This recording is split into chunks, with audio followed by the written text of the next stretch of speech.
Season now assured in Oakland. What was once upon a time a proud and successful franchise has become a punchline all too often.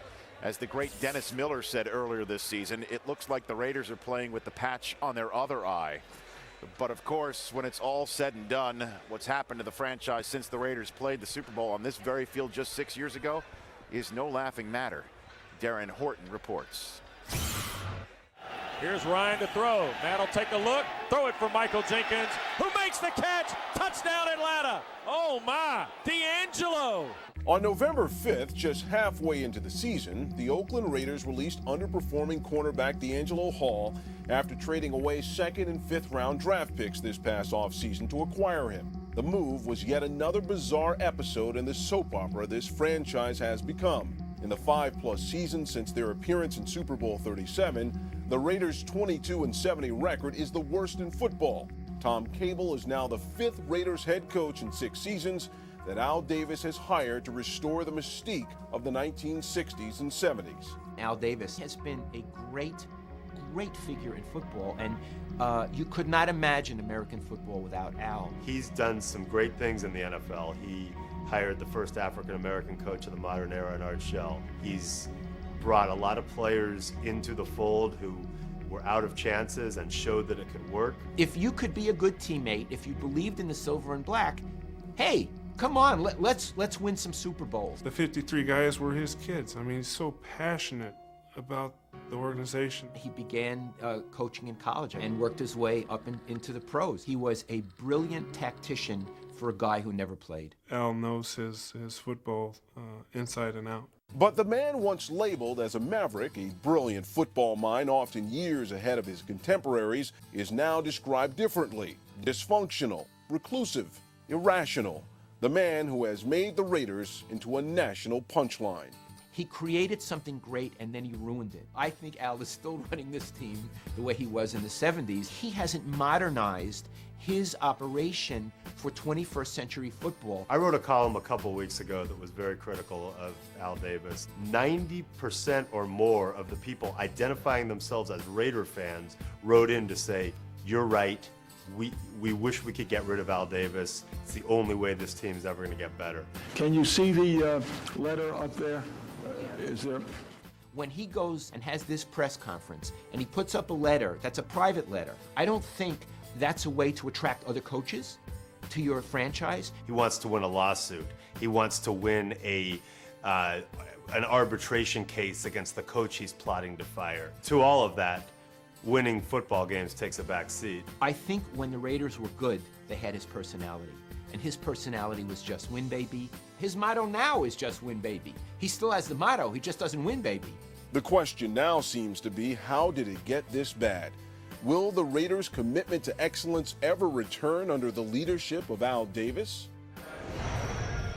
Great question for you, Warren Sapp. You played for the man. You finished your career playing for the man. I guess I'll put you right on the spot. You knew it was coming. It had to be coming to me. So, Where else is it gonna come? what do you think? You know what? The one thing about the Oakland organization, if we were all standing there, you know, prime player would play, we could smell Al before he got there.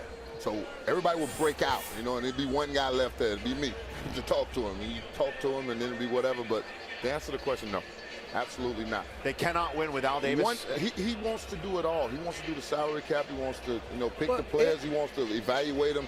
He didn't wake up until 3 o'clock in the afternoon. The Super Bowl that you won, the team that you played against, wasn't it the Oakland Raiders? Yeah. And so we're saying only several years ago, he's forgot how to be an owner? No. I'll tell you what happened to us on the field. Derek Brooks made a tackle inside the 5-yard line my first there. It was Rich Gannon he tackled, and he jammed his neck. Rich was gone. We had a 2-time MVP gone, and we've been in disarray ever since. You know what's crazy with the Raiders, and we're all talking about how bad they are right now? There are only 4 teams in the National Football League that have been to the Super Bowl more often than the Oakland Raiders. You know who they are: New England and Denver and Pittsburgh and the Cowboys. They've been to the Super Bowl 5 times. But so this it's is what have you done for me lately? It's a feast or famine. Feast or famine. And right now they're down. And when they're down, they seem to be looking for a coach, looking for a quarterback, some sort of continuity. So let me ask you this finds question. a way to get it back We up. asking the tough questions on this segment. I asked him a tough question. I ask you a tough question. You heard how Darren Horton reported that Al Davis put that letter up on the screen, and he says it's going to be tough to hire a coach. Can a coach a modern 21st century football coach work for Al Davis? Like you. Well, he's got to know what he's getting himself into. And what is that? It's because it's probably a different structure than other Oh, it is a organizations. different structure. Always I shouldn't have said probably. And because Al he was a coach. Then he was the commissioner of the AFL temporarily. Yes. Then he was the owner. And then he worked his way up from a minority owner to a majority. We keep So talking he's about got his Al. fingers in everything. But what does he do, guys? Tell me. That's a good He question. handles the draft. He handles the coaches. He does everything. It all. He does everything in life, especially in sports. Everything has a life cycle. Right. Al Davis' life cycle for running his team is up, and he hasn't recognized that his ideas and whom he thinks is best for the team, that being players, coaches, he's wrong.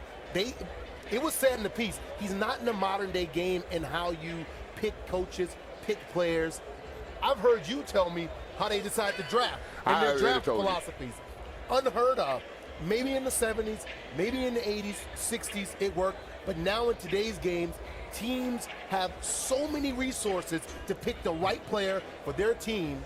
This team, they're far behind. Well, I mean, he does have a 21st century quarterback at his disposal now. I mean, they went ahead and drafted Jamarcus Russell, and we're going to see him tonight right here on NFL Network as he gets set to take on the Chargers. Well, you know already. They are ready, a little over half an hour away until kickoff. Darren McFadden in the mix, Phillip Rivers out there. I called it powder blue before. I've been told it's called power blue. I love those Power uniforms. Blue. Now, Marshall Faulk giving his commentary a la Andy Rooney. Coming up next, Marshall Faulk as Mike Wallace. Are you do you feel any different? Are you getting old? What? To start, let's send it down to the sideline for more on the Raiders head coach Tom Cable. Here's Adam Schefter. Thanks, Bob. Whether or not the Raiders ultimately decide to retain their interim head coach Tom Cable has yet to be determined, but the Raiders already have had some signs of trouble for Tom Cable. They've begun to compile a list of prospective head coaching candidates that they would like to interview once the season ends. They're being very tight-lipped about that list, insisting that Cable has their full support for now. But when they do begin interviewing candidates, don't be surprised if he has an offensive background. Each of the last 11 head coaches that Al Davis has hired has had an offensive background, including Tom Cable. The last head coach he hired, who came from a defensive background, was John Madden. Tom Cable said one of the biggest challenges once he took over as head coach was to sort of tear down the culture of losing. And you take a look at those Raider head coaches since 1995, and there's been too many of them. Well, I'm not a genius, but I might go defensive again because that whole Madden thing worked out all right. San Diego will get the football first as the Raiders lost the coin toss. Sebastian Janikowski will kick off for the Oakland Raiders. Darren Sproles back deep with Jacob Hester. It'll be Sproles from his own 10, averages 25 yards a return, and Sproles takes it out to about the 38-yard line as we take a look at the San Diego Chargers starting offense led by quarterback Phillip Rivers, 19-5 at home, a quarterback rating of 100 on the season. LaDainian Tomlinson, 6 total touchdowns this season. Chris Chambers with 26 catches on the year. Antonio Gates, 46 catches and 6 touchdowns. Chris Thielman back in the lineup after missing last week's game, out with illness. So San Diego will start 1st and 10, and they'll use 2 tight ends on 1st and 10 from their own 39-yard line. Tomlinson finds a crease up the middle, moves the pile up to the 46-yard line as we take a look at the defense for the Oakland Raiders. They give up 21.5 points per ball game. Derek Burgess, he has 1.5 sacks on the season. Tommy Kelly has 4.5 sacks so far here in 2008. John Alston starts at linebacker for Ricky Brown with Kirk Morrison and Thomas Howard. Nnamdi Asomugha, one of the keys in the secondary. And Jabril Wilson, the former Giant, signed as a free agent, rounds out that safety unit. Tomlinson on a 2nd down, gets about a half yard, and that's it. Tommy Kelly got the first hit and brought him down. Well, they're going to try and feed it to LaDainian Tomlinson early on here. Norv Turner, there's been much discussion in these parts whether or not they give the football enough to LaDainian Tomlinson. His numbers certainly haven't been there. And yet you have to understand that what has worked for the San Diego Chargers this season has been Phillip Rivers in the passing game. And so it is very difficult on a head coach to keep feeding the ball the running game when it hasn't been working. 3rd and 2. Rivers with plenty of time going for the home run ball to Jackson. There's contact. Jackson makes the catch as flags fly inside the 10. There was all kinds of contact with Eugene and Asamoah downfield, and Jackson made a great adjustment on the ball.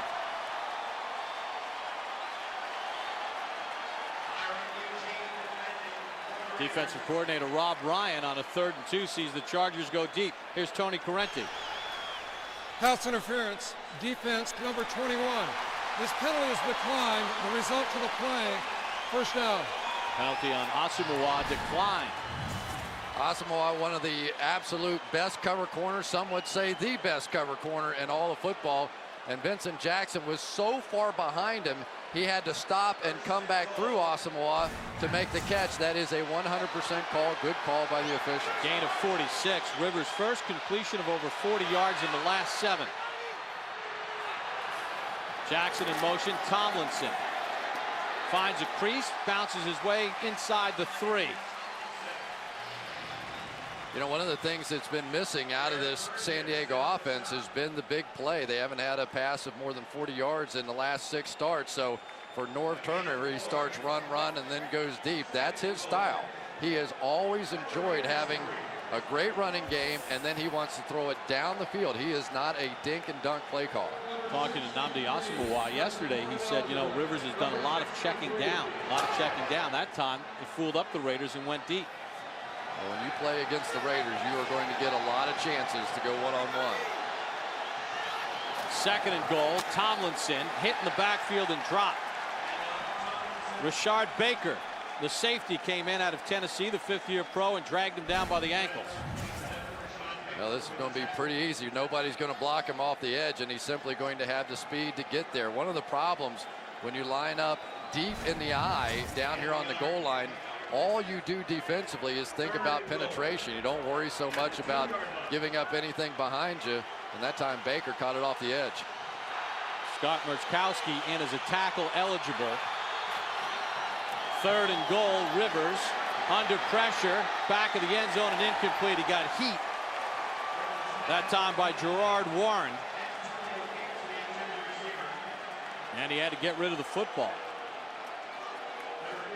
That was a good play that time by Rivers. I thought he had a chance to get Gates in the back of the end zone if he had just lofted it up, but he simply didn't have enough time to take a good solid look at it, throw it away, take the field goal.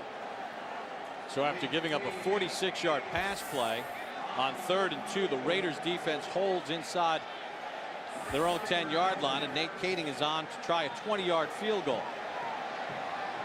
Kading 21 of 26 on the season. Snap is good, and Kading knocks it through.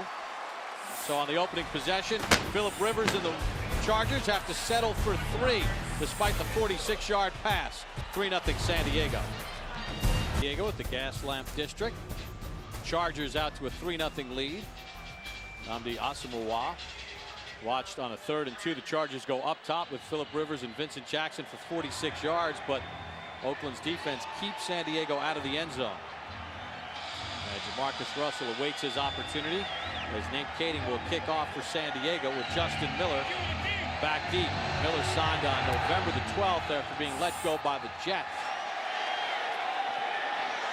Miller, a Pro Bowler in 2006, trying to turn the edge, and does out to the 20-yard line. Let's take a look at the starting offense for the Oakland Raiders, led by quarterback Jamarcus Russell, youngest starting quarterback in the National Football League. Justin Fargas averaging 3.9 yards a carry. Passing game has really struggled with the wide receiver Zach Miller, the leading receiver, with 37 catches on the season. John Wade starts at center for the injured Jake Grove on the offensive line for the Raiders. And during the return, there was a penalty against the Oakland Raiders, personal foul on the Raiders after the play. Kind of shocking to see a penalty on the Oakland Raiders, huh? It goes back over the years. Even when they were good, they were among the most penalized teams in all of football. And you're going to see right at the end of the play, Come up, a little push in the back and get it started. Division rivals, and the Raiders do not like the fact that it has been a long, long time. What, 5 years, 6 years now since they've beaten the San Diego Chargers. Fargas, the tailback, on a 1st and 10. Picks up a couple across the 10 as we take a look at the San Diego Chargers starting defensive unit in that 3-4 front. Jamal Williams, 3 consecutive Pro Bowls, anchors the middle. Linebacker Sean Phillips with 4 sacks on the season. Stephen Cooper, Tim Dobbins, and Giles Tucker, who starts for the injured Sean Merriman. Quentin Jammer and Antonio Cromartie, 2 outstanding corners, and Eric Weddle, the second-year man of Utah, at safety with Steve Gregory, who gets the start for Clinton Hart, who is expected to play. Darren McFadden in motion out of the backfield. With a swing pass to McFadden as they try to get him in space, and he picks up only a yard. Tucker there to make the tackle. You know, talking with McFadden yesterday, he said, you know, they had a lot of packages for me, then I got hurt, but now I'm starting to get up to speed with all the different things that they can utilize me with, and that's one of the reasons why they've been a little bit better offensively, Chris. Well, he's such an explosive player. You always want to get him out in space, one of the fastest players in the league, and yet when he had both toes injured, they really never had a chance to develop him, and DeMarcus Russell trying to develop himself, so a lot of developing going on with the Raiders in that backfield. 3rd and 8. The tight end Miller comes in motion. Fargas to the right of Russell. Russell under pressure, sack, lost the football, and it's recovered by San Diego. Sean Phillips forced the fumble, and the Chargers got it.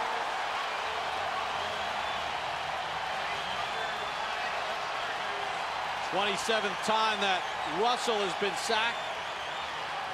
Phillips forced it, and I think Giles Tucker recovered it. Anytime you end up with a back in a situation where he has to block an outside linebacker, you're in trouble. That time, Justin Fargas simply no match for Sean Phillips, who is coming on the loop back inside. And boy, this has not started out the way the Oakland Raiders would hope. And that's exactly what the San Diego Chargers haven't been getting. Pressure on the quarterback, big plays on the defensive side that they got a season ago. Phillips' 5th sack of the season. So already in the red zone after the turnover. 1st and 10 at the 12. Tomlinson finds a crease left, takes it down to the 5. Tomlinson picks up 7 on the play.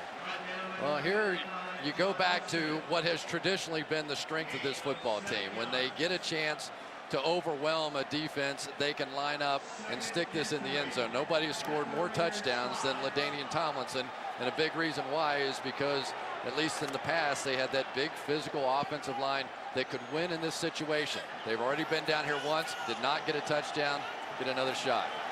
Tomlinson again finds a little running lane and takes it to the 3-yard line. He's a yard short of the 1st down. Jabril Wilson came up to make the hit. Well, you've got an offense that has been trying to figure out a way to play power football. Jacob Hester has taken over at the fullback position.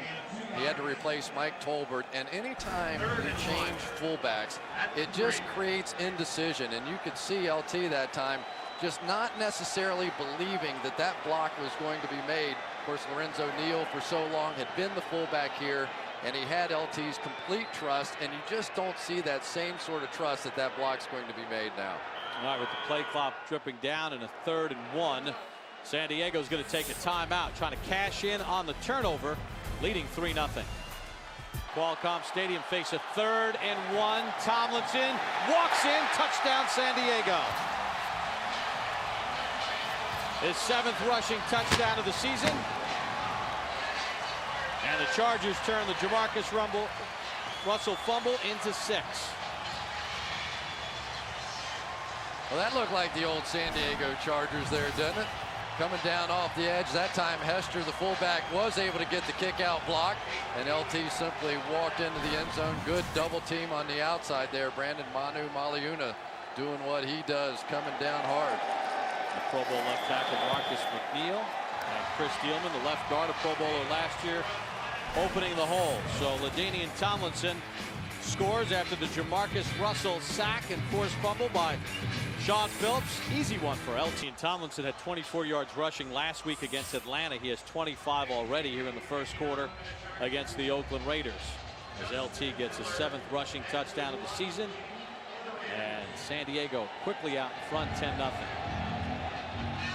Nate Kading will kick it off for San Diego. Justin Miller back deep for the Raiders.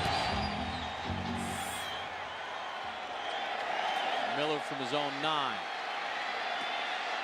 Pinballs his way up to about the 29-yard line. Well, Chris, while we're in break, watch LT. That was easy.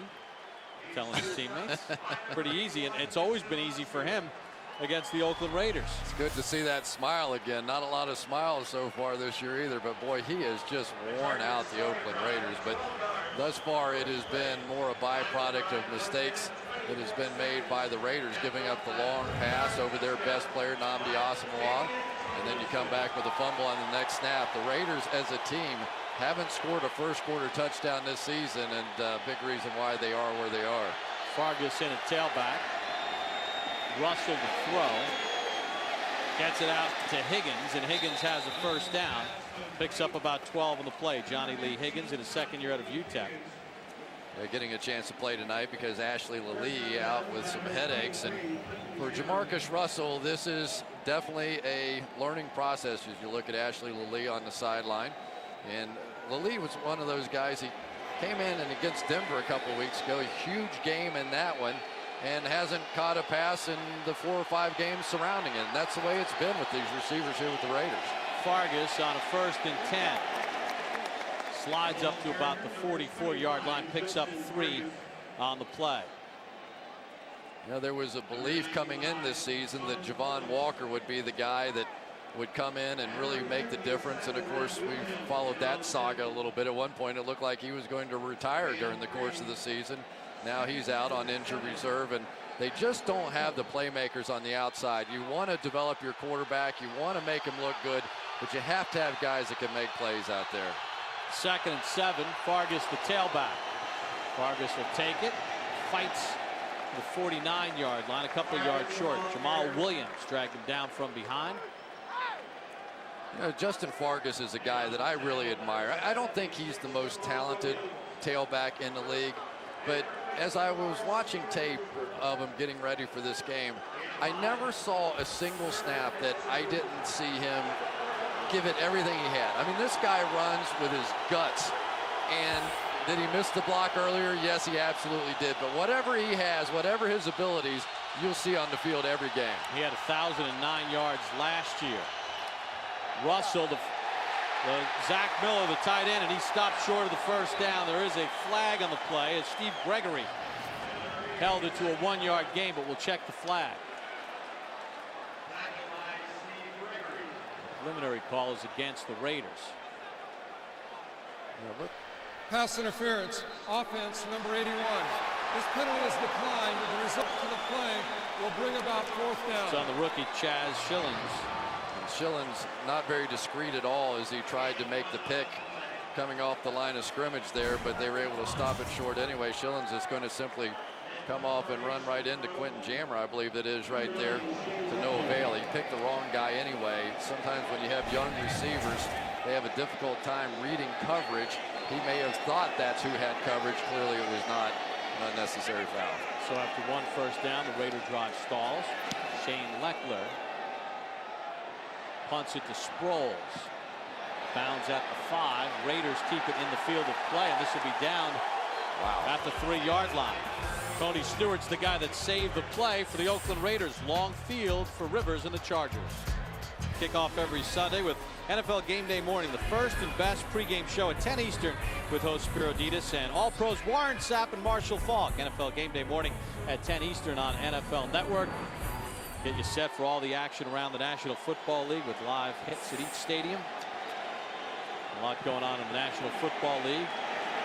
And we'll talk about tonight and obviously this weekend as well. 1st and 10, we're going to get a false start.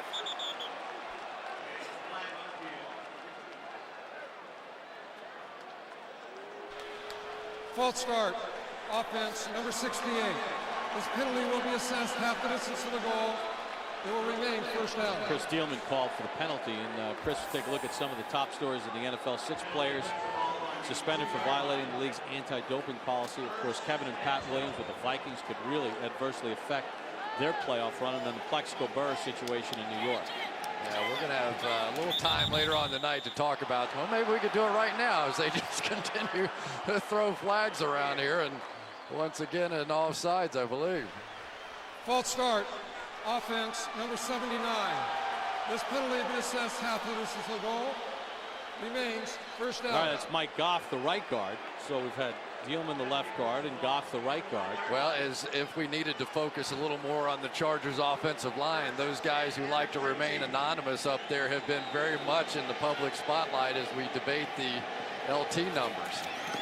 Tomlinson gets a little breathing room as he picks up 2 to the 3-yard line. John Alston on the tackle. Well, let's talk about it a little bit. Marcus McNeil, a young man playing left tackle who has been to the Pro Bowl the last couple of years, came out this season, got hurt in the preseason, hurt his neck. He clearly has not been the same level of player. Chris Dielman, the tough guy, playing left guard. Nick Hardwick had foot surgery at the beginning of the season. Mike Goff getting older.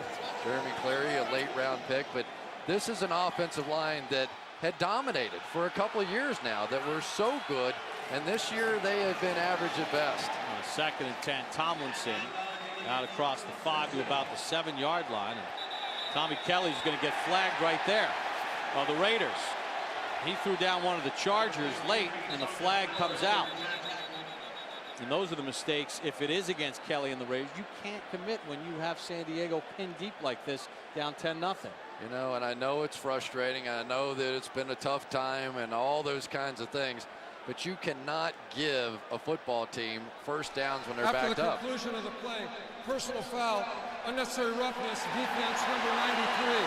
This penalty, 15 yards, automatic first down. Just threw Chris Dielman down. Yeah, these are the kind of game-changing plays that you have. Dielman, who's known as a little bit of a nasty player. I mean, let's tell the truth. He likes to finish his blocks up too. But you cannot react to it. A lot of football teams actually practice those situations. They'll take you, and when you're least expecting it in practice, give you a push or say something to you so that you practice walking away in those situations. They had the Chargers backed up inside the 5-yard line, and now they're simply going to give them the football 1st and 10 out beyond the 20. You just can't do that and win football games. Tomlinson squeezes through a hole and picks up a couple out to the 26-yard line. Kirk Morrison on the tackle. LT will come out for a breather. You know, but you know, even on that one, you could see Chris Dielman pulling around on the play, and the timing just simply isn't there. LT runs into the back of his blocking guard. You watch this football team a season ago or 2 seasons ago or 3 seasons ago, they executed those kinds of runs, and now they're kind of running into each other on the field. Darren Sproles checks in for Tomlinson. Rivers, Jackson across the 40 and dragged down by Chris Johnson, but it's a first down San Diego. Second catch for Jackson, gain of 17. Well, you know you're going to see man coverage when you play the Raiders. It's been that way for a long time, and Chris Johnson has been filling in for a long time, replacing D'Angelo Hall, of course, waived earlier this season. And I think Chris Johnson is a much better bump and run player. When he gets off, Phillip Rivers looks his way. They like it when Chris Johnson plays off. Now you're going to see him come back on this snap, come up and play bump and run. Sproles, the tailback in the eye. Sproles, nice little hesitation move. Sproles to midfield into Raider territory. Thomas Howard dragged him down from behind, but a gain of 11 and a first down, San Diego. Well, in many ways, Darren Sproles looks like the LT of old as the run-stopping woes continue for Rob Ryan and company. But watch, there's really not much to work with here. Darren Sproles, 5'6", all of them. Everybody probably his whole life told him he was too small to play football. Well, if you can't find him, you can't tackle him, and that is some effort by Darren Sproles. Antonio Gates got enough of his block to give Sproles a lane. Rivers on a 1st and 10. Rivers got plenty of room. There's no Raiders there, and he'll step out at the 35-yard line. Picks up 11. Yeah, it really is interesting that in all of this mess that has been this season for the San Diego Chargers, you would say the one bright spot has been Phillip Rivers. Really, he has only had 2 tough days this entire season. One of them against the Pittsburgh Steelers and the #1 ranked defense in all the land, and the other one against this Raiders defense. And yet here he is today taking his team right off the goal line. And these Raiders better start showing a little fight out there, or this one could get out of control. 12 rushes, 3 passes so far for San Diego. Tomlinson. And he's run out of bounds at the 20-yard line by Asamoah, who held the edge. LT couldn't turn the corner. Well, and how often have you ever said that in your life? You know, that he can't turn the corner on somebody. Typically, when he gets a chance to get the edge, he's going to do it. But for these Raiders now, this is 10 straight games that they've allowed at least 100 yards rushing. And if there's, to me, a weakness when I watch them play, it's in the run fits. You know, you're supposed to cover every single gap, and they play a lot of 8-man fronts, so they should have the ability to do that. And yet, more often than not, you will find at least one gaping hole of somebody trying to overreach and do somebody else's job. Tomlinson with 41 yards rushing. Rivers to throw on 2nd down. Rivers near the 1st down marker. He's tripped up just short.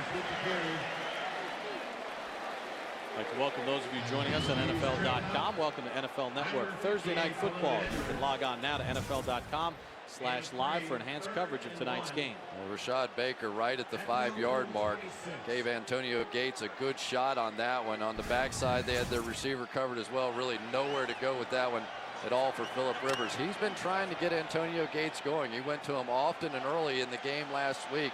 For Gates, he is just now starting to round back into form.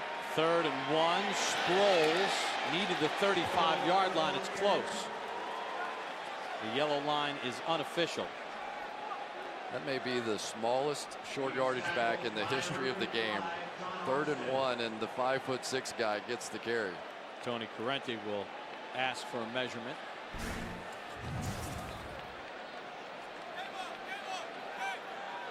Sproles just kind of pushing his way. There was really penetration that time by John Alston that slowed the progress of that run play down a bit.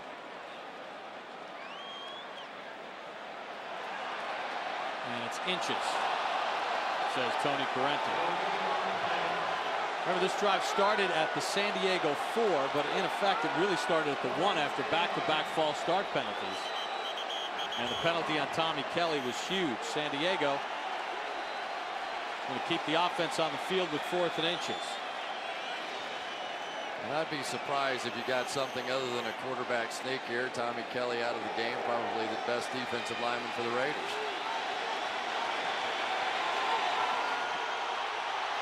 Tomlinson in an eye. It's Rivers, and he keeps it, and he has the 1st down with plenty of room to spare. So Rivers has used his legs on this drive. Kind of keep things moving. With 1 minute to go here in the 1st quarter, North Turner's Chargers with a 10-0 lead. Well, you remember Phillip Rivers in that championship game last year, and he really could just barely walk and was out there fighting it out, and it was quite a contrast to LT, who was out of the game with the knee injury as Rivers fought his way through it. I talked to him, and he said that even in training camp that he felt completely fine. He was surprised that his knee recovered so quickly, but he was good to go by the time they got to camp. 1st and 10. Tomlinson spins inside the 20 and knocked down at the 16-yard line. Eugene on the tackle. Well, if your running game isn't going well, what do? Dial up the Oakland Raiders and start running the football. Again, that time it was Thomas Howard who tried to come through the backside on that gap and make a play, and there was just a gaping hole. And that was old-time San Diego Chargers offense. They're looking good. After 1, Tomlinson has 63 yards rushing and a touchdown. Chargers in front. So glad you can join us as we kick off week 14 of the NFL season. LaDainian Tomlinson, 12 carries, 49 yards in the 1st quarter, and a touchdown. Yeah, and I'm not sure exactly what happened to LT. He's been rubbing that eye pretty consistently. Don't know if he got poked in the eye or not. So Darren Sproles will take the handoff, and he bounces for a 1st down to about the 11-yard line. Kalimba Edwards on the tackle. Darren Sproles just bouncing his way through. You can imagine, look at him as he stands there next to some of these guys. Turdell Sands, number 90, looks like he's twice the size of Darren Sproles, and yet he is all heart. A very exciting football player, makes so many plays that just sort of takes your breath away during the course of a game. 181 pounds, wet. 1st and 10. Sproles again, chased down from behind as he gets inside the 10-yard line. Hiram Eugene got the first hit on him. And Chargers fans have to be sitting here going, where has this been all season? I mean, this is a team that has run the fewest number of offensive plays of any team in the league, averaging 55 offensive plays per game. And yet here they are early in this one, what is it, 22-23-7 so far. When they play ball control, when they can keep their defense off the field, this is what it was supposed to look like this season, and really has never looked this way. One of their problems has been getting off the field defensively on 3rd downs this season. Sproles, not much there. Derek Burgess and Rashad Baker made the tackles. You're going to look at Rob Ryan, the defensive coordinator for the Oakland Raiders. You know, that was a nice job. We talked about some of the problems that this team has had stopping the run this year, and yet that time they were patient. They waited on the backside. They didn't create a gap. That's exactly what Rob Ryan's been hoping to see. But this has been an offense that over the years has simply run over the Raiders, and that's not anything that you would be too accustomed to if you followed the history of this football team. They need to get to the 2 for a 1st down. Rivers with Sproles on the screen. Sproles is in.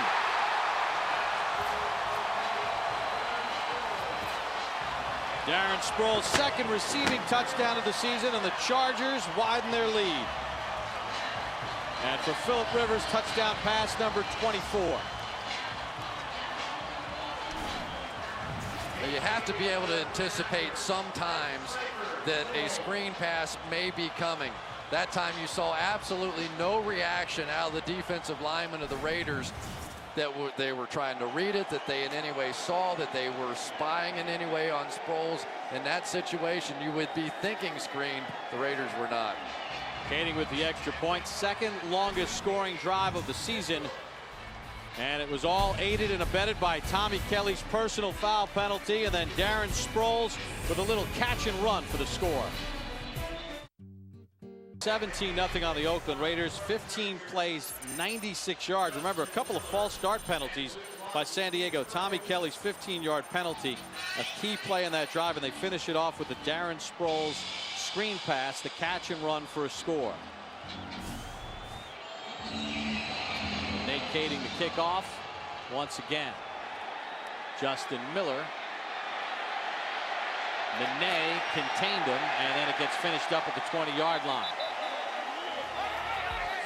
So Legadou Nene getting his job done on special teams. All Chargers here in the 1st half. Ice skating in San Diego. NFL Total Access takes you around the league for the latest news and info from all 32 teams. NFL Total Access Monday through Saturday only on NFL Network. And the Total Access crew will guide you through halftime as well with analysis and commentary. LaDainian Tomlinson and Darren Sproles each have touchdowns. LT rushing, Sproles receiving. Seems to be okay after some eye issues. And on 1st and 10, Sean Phillips came across the line unabated to the quarterback. Was he drawn offside? Tony Corrente has the answer. Offside, unabated to the quarterback, defense number 99. 5-yard penalty remains 1st down. 95, I think he was intending to say. But you know, Sean Phillips has tried to take over the role that Sean Merriman has had for so long, and it just simply has not worked out for this team. When you take a superstar off of your defense, others begin to look average, and that's happened to the Chargers this year. 1st and 5, Russell with a fastball to Miller near the 30-yard line. It's good enough for a 1st down with the forward progress. Stephen Cooper on the tackle. But Merriman, you know, is one of those guys that he drew attention away from everybody else. That you knew that they had to slide the coverage to Sean Merriman on every single snap. There's Ron Rivera, the defensive coordinator.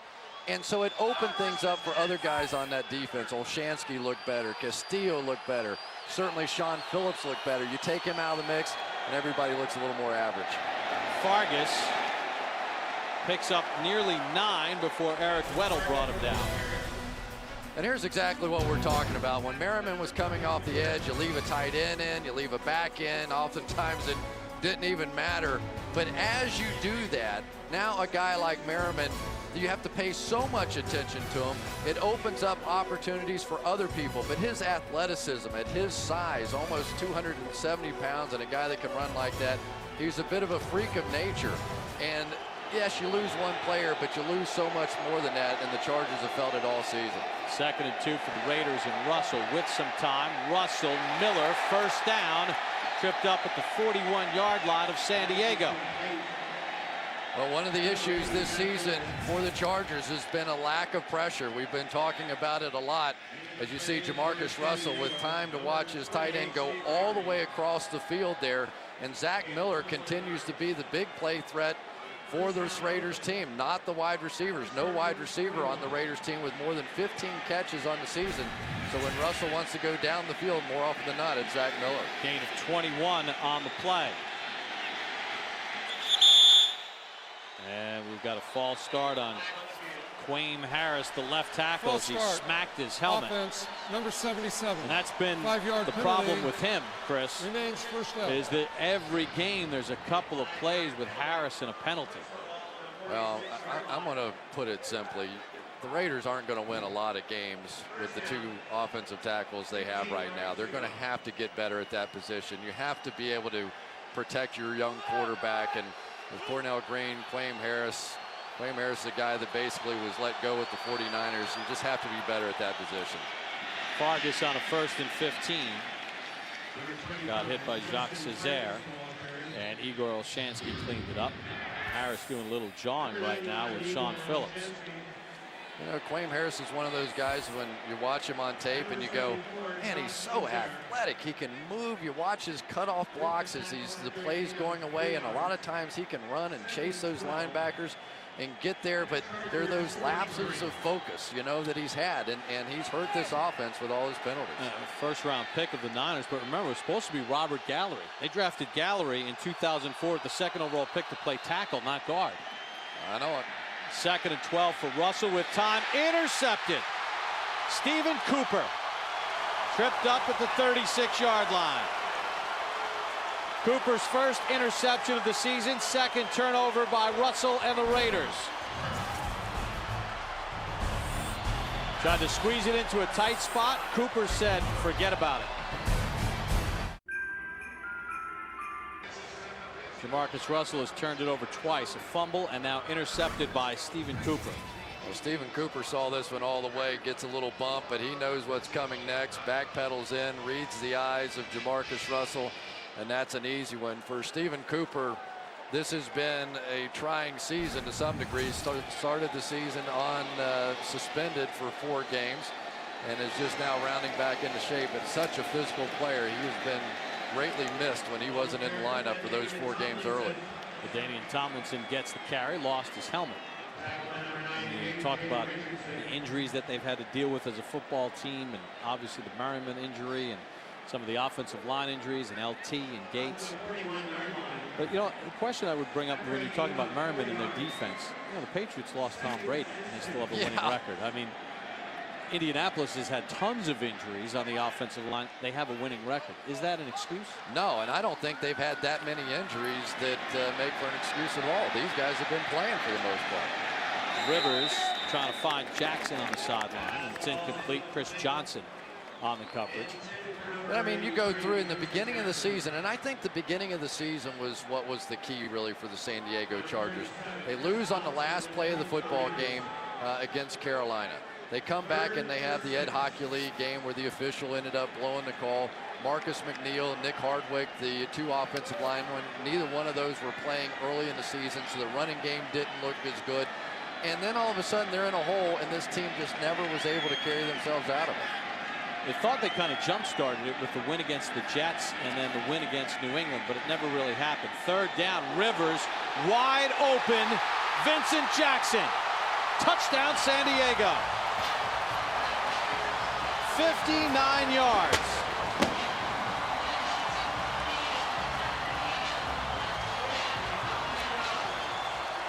And Jackson with 122 yards receiving tonight. Rivers' second touchdown pass of the evening.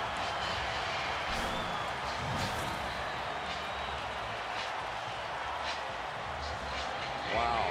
I mean, Chris Johnson just simply sat down and missed. And once again, playing off coverage against Vincent Jackson, he lets him run right by him. I mean, this is a Raiders defense that if they're not in bump and run coverage, they make glaring mistakes. And Chris Johnson, who's had a couple of pretty big games, is not playing so well here tonight. So the interception by Cooper sets up San Diego, and Vincent Jackson with his 6th touchdown catch of the season.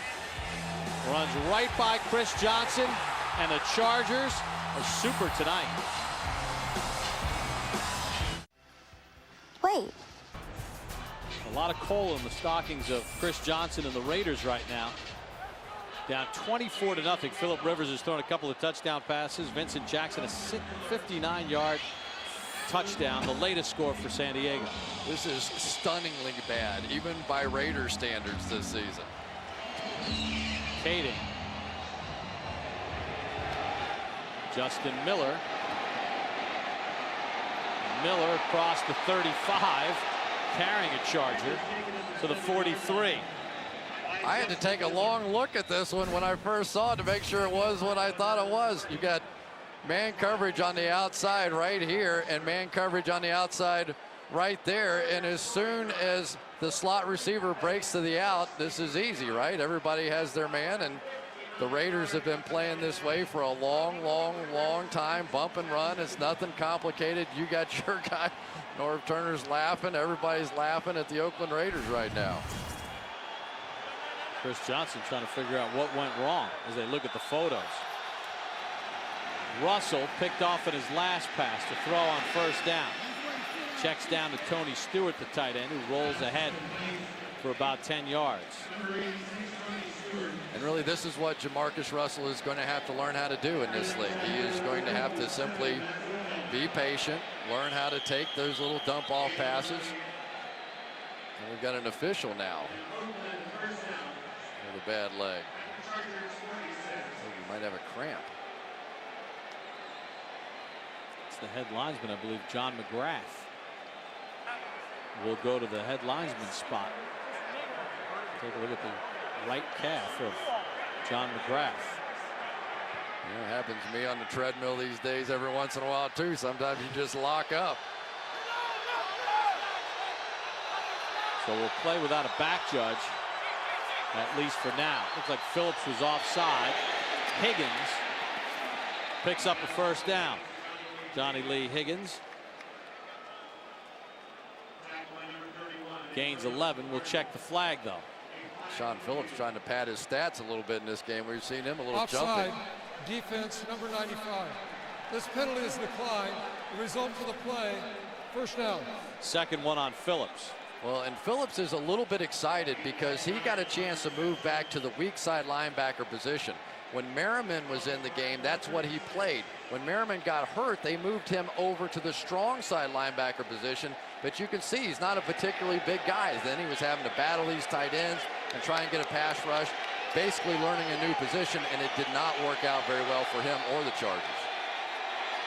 Raiders will take the play and a first down. Russell to the sideline over the head of Higgins. As Russell was able to avoid the sack. Got some pressure from Phillips. One of the questions about a quarterback the size of Jamarcus Russell is, will he be nimble enough in the pocket to be able to buy those second chances? In other words, it's not there. You're getting some pressure. Can you step up in the pocket, look around and find a play? One thing about Jamarcus, he's missed a few plays this year down the field. When he steps up, he tends to look down and try and run the football as opposed to step up, move around, and look down the field.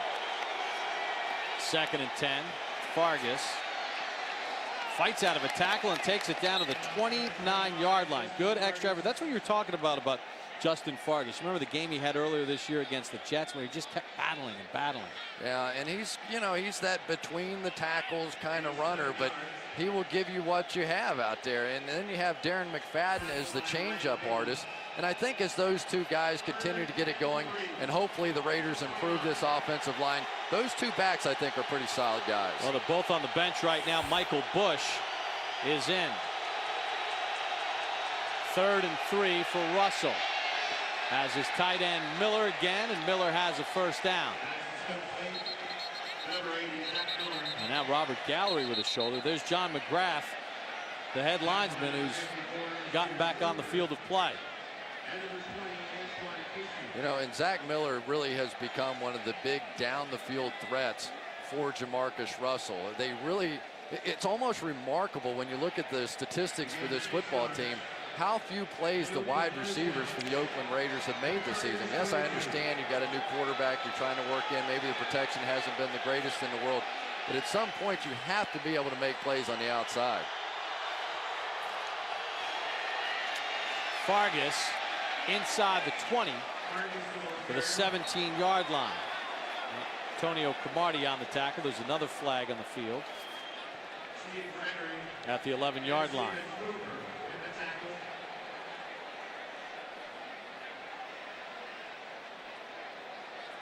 We'll see who this is against.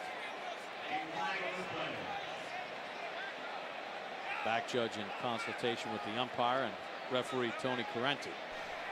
At the conclusion of the play, personal foul, late hit, offense number 20. 15-yard penalty, and since it occurred after the play, it will be second down. So Darren McFadden called for the penalty. So now they lose the down and they lose the yardage, and I'm not sure that McFadden exactly knew when that play ended, trying to make a play down the field, but we can classify him as a true Raider. Eric Weddle is the guy he knocked over, so 2 steps forward, 1 step back. 2nd and 20 now for the Raiders with 6 minutes to go here in the half. Oakland trying to get on the board, down 24-0. Russell missed his intended receiver Fargas, and we have another flag in the vicinity of offensive holding. Antoine Applewhite got pressure on the quarterback. It's a face mask against the Raiders. And it looked like Quaim Harris working on Applewhite. Personal foul, grabbing the face mask, offense number 77. Had his hand in his mask and continued to maintain control. 15-yard penalty, repeat, second down. Another penalty on Harris. Well, you're going to see right on the outside, Quaim Harris working against Applewhite as he's coming through the screen. He grabs that face mask and just simply doesn't let it go. And one of the problems when you get yourself out of position to make blocks, you have a tendency to do things that are against the rules of the game, and that's a big reason why he's one of the most penalized players in the National Football League. So the Raiders will have a 2nd and 35% of an entire football field. 2nd and 35. With the youngest quarterback in the NFL. They need to get to the 13 for a first down. Fargas gets a couple, and that's it. Nowhere to run as Luis Castillo got the hit along with Jamal Williams. Boy, Jamal Williams in the middle. This San Diego defense has certainly had its issues during the course of the season, but watch him right on the nose tackle right in here. Is a guy that they have been asking him to play even more plays. It's not very often in this league that you see a nose tackle that plays 50 plays, but you watch a game a week ago, on the 50th play, he was getting stronger than what he was early in the game. 3rd and 32, Russell, Fargas, planted by Eric Weddle. Weddle has had a fantastic season. The 2nd-year man out of Utah says each and every day just feel more and more comfortable in my assignments, being a quarterback back there and just knowing my keys and my reads. Well, he wasn't so good early in the year, though. He had a couple of issues. The Carolina loss, he took the blame on himself. The next week against Denver, gave up a play at the end of that game. But since then, they are really happy with his progress. They think he is going to be a tremendous young player for years to come. Said I just went back to work. I started watching more tape, just doing everything I possibly could to make myself better and not be the guy that cost my team. Leckler's punt will be down inside the 10 at the 6-yard line. There is a flag on the play. So we'll check the flag first. It's been about the only bright spot for the Raiders. 2 punts by Leckler inside the 10. Prior to the kick, holding defense number 11. This penalty would be assessed half the distance to the goal. First down. Legadou Nene called for the penalty. So once again, the Chargers will start inside their own 10, up 24-0. 24-0 here in the first half. Well, things got started early. LaDainian Tomlinson, an easy, as he said, 3-yard touchdown run. Darren Sproles on a screen, 8-yard TD reception that capped a 96-yard drive.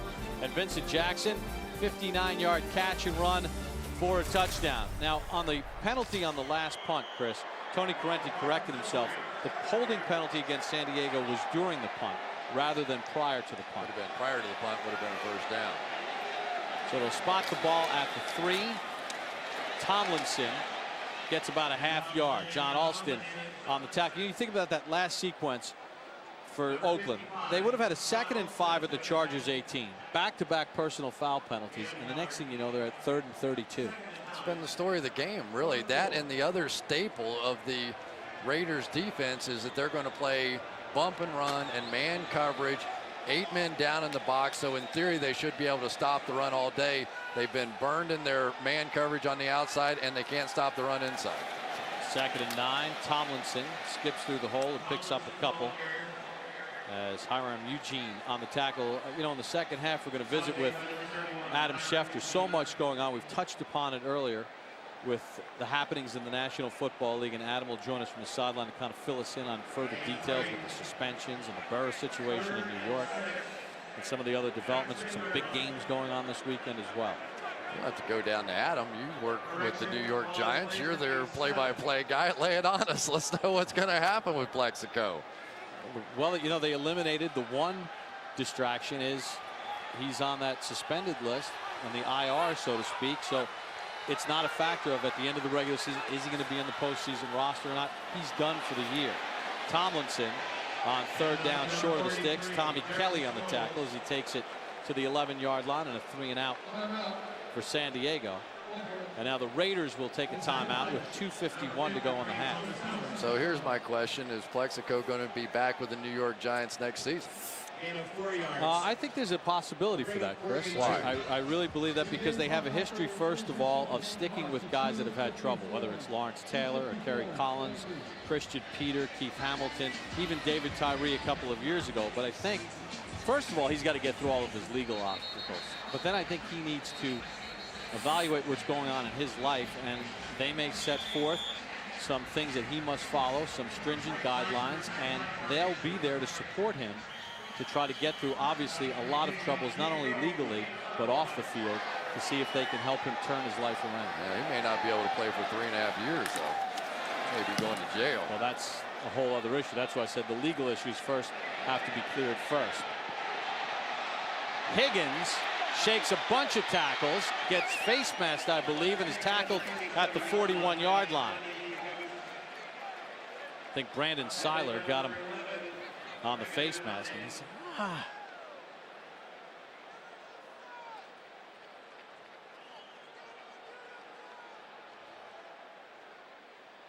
So we'll see who the guilty party is. The flags flying everywhere here in this first half.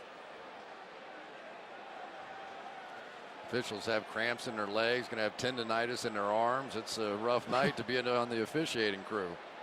Might need lozenges for all the calls they've had to make. It's a smorgasbord of penalties.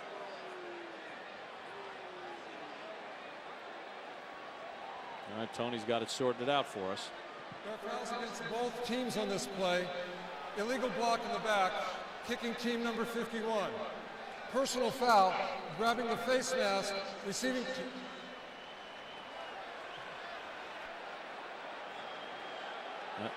We're going to reset here. All right, Tony, get it squared up. Block in the back, receiving team number 31. Personal foul, grabbing the face mask, kicking team number 59. By rule, these penalties will offset at the spot. The face mask foul, first down. So Hiram Eugene gets called for the illegal block in the back. Actually, though, I think it was Stanford route number 26, and there's the Seiler face mask. I think it was Route who actually committed the penalty, although they credited it to Eugene. Easier to make the calls than say the calls on that one. For Tom Cable, this has been a tough night here tonight. He's trying to prove his worth. He's trying to prove that he should be able to keep. Adam mentioned earlier they have a list of people. Tom has said, listen, we're trying to change a culture. Everyone just expects to lose here. I'm trying to get them to believe that they can win. But it hasn't been the case with the actual results. It hasn't been the case since the Super Bowl that was played right here in this stadium against the Tampa Bay Buccaneers. It has been nothing but south since that game was played. Although, look at Tony slamming the ball down at the 39. He's had enough. Well, for the Raiders, this is the moment right here. You want to get back in the football game before you go in at halftime. You have to put together a drive. That's Bush in motion. Russell with time. Russell nearly intercepted by Jammer as he threw it into double coverage intended for Ronald Curry. Well, I tell you, Jamarcus Russell hasn't had to worry about anything on the pressure front. His guys are doing a nice job up front. But for Jamarcus Russell, you have to do a little better job of looking off the crowd. Right now, the San Diego Chargers defensively are just not worried about these Raiders receivers. And you think back all over the great history of these Raiders teams and offenses, they always had guys that were down the field threats and scared defense. And right now, it's not so scary to play the Raiders. Russell on 2nd and 10. Little screen. McFadden made a heck of a catch, but tripped over his own man. John Wade, the center. I'm sorry. But now they've got their center making the tackle on the screen pass. John Wade got pushed back into the backfield a little bit, and he got his back. And, oh, boy, John Wade's doing what we're doing, going, okay, he's filling in for the injured Jake Grove, who's out with a calf injury. And Darren McFadden, he said, it hasn't always been like this. I used to be pretty good. Yeah, that'll take us to the 2-minute warning. The Raiders face a 3rd and 10. All San Diego Chargers in front 24-0. McFadden tackled by his own guy. Each night. Rich Eisen here on the turf at Qualcomm Stadium getting ready for a halftime. If you missed LaDainian Tomlinson's frank conversation with Marshall Faulk in the pregame, we've got you covered during the halftime show. And what are the Chargers doing differently? We'll take a look at their keys to success. Are they doing anything different, or are they just playing the Raiders, Bob Copper? Rich, I think you answered that question right there. 3rd and 10 for the Raiders. Their 52nd 3rd and 10 this year. Russell's passes, he got hit, picked off by Stephen Cooper. He's going to lateral it to Cromartie. Cromartie looking to pick up blockers. Cromartie then gets hammered at the 38-yard line by McFadden. John Phillips got the hit on Russell as he turns it over for the 3rd time tonight. I think Sean Phillips is liking moving back to weak side linebacker, simply overpowering Cornell Green. We talked about the weakness at the tackle position. And for Jamarcus Russell, you're simply asking too much. I mean, that is not too much to ask to have enough time to throw that football. And then it starts to get inside the mind of a young quarterback. If they are going to develop Jamarcus Russell, they have to make some major tackle changes on this football team. And Cooper fed it to Cromartie, who got hammered by McFadden. Now there's an injured player on the field as Russell gets picked for the 2nd time. It's tight end Zach Miller, who got plastered by Ian Scott after the interception. We'll check on Miller when we return. Jamarcus Russell was intercepted by Stephen Cooper. Zach Miller gets plastered here, Chris, by Ian Scott. Every once in a while in this league, you catch one from the blind side, and usually those change of possession plays are so dangerous when you're down the field. They've implemented rules to try and protect players in that situation. You're not allowed to go low after an interception or after a turnover, but it didn't help Zach Miller on that one. Andrew Walters warming up on the Raider bench as Rivers is going to go deep for Gates. And incomplete. Eugene on the coverage. Here's Andrew Walter, the fourth-year pro out of Arizona State. 2 years ago, he started 8 games for the Raiders, appeared in 12. Second and 10. He was originally a third-round pick in 2005 as they're looking at Jamarcus Russell after he got hammered by Phillips. Hasn't been a whole lot of fun tonight for Jamarcus Russell. Raiders with just 6 first downs, 3 turnovers. Tomlinson to the Oakland 35-yard line with a minute and a half to go here in the first half. I mean, you have to remember, this is not the New York Giants that the Raiders are playing here tonight. This is a football team that's won 4 games, and for Jamarcus Russell, when you don't have time to set up in the pocket and try and make some throws down the field, it just is an uncomfortable night. He's trying to learn, he's trying to develop, he's trying to get some continuity going on this offense, and yet all he's doing is getting on golf carts and getting carried out. Plus you have receivers that don't get open, who really shouldn't be playing. 3rd and 8 for San Diego. Rivers zips it over the middle and completes it to Malcolm Floyd. That's a first down, San Diego. As Russell is taken to the locker room, they'll look at that right leg. Gain of 19 for San Diego. And this is what Jamarcus Russell is going to have to learn how to do. Watch Phillip Rivers here. Watch the pocket presence. Stepping up, eyes down the field, zipping it in. Great throw, but he's been around. He has more experience, and it shows out here. I think Russell will eventually get closer to that. He's just not there now. As soon as we get details on Russell, we'll bring them to you. And you know, Chris, you talked about that when we had our second game of the season with Matt Castle, and how, you know, he was kind of looking at the rush and he needed to look more downfield, and obviously that night against the Jets he did, and in subsequent weeks he did as well. But that just comes from playing, doesn't it? And there's no doubt about it, and for Jamarcus Russell. But I still think that for the Raiders, they're going to have to protect him better. You know, no matter what else you do, this guy's the franchise. Jamarcus Russell is the franchise. You cannot have him going off on a cart. You have to spend some money on those tackles. 1st and 10 from the 16. Rivers going to just throw it out of bounds. And incomplete. You know, it is frustrating when we've seen so many quarterbacks over the years. I mean, even Peyton Manning in his first year coming out as a rookie, throwing all those interceptions and struggling. John Elway wasn't great coming out in the early part of his career. Dan Marino, one of the few guys that in his rookie year was pretty good, but he was on a good team. Yeah. Ben Roethlisberger, obviously pretty good as well. So Eli Manning struggled in the early going for the New York Giants.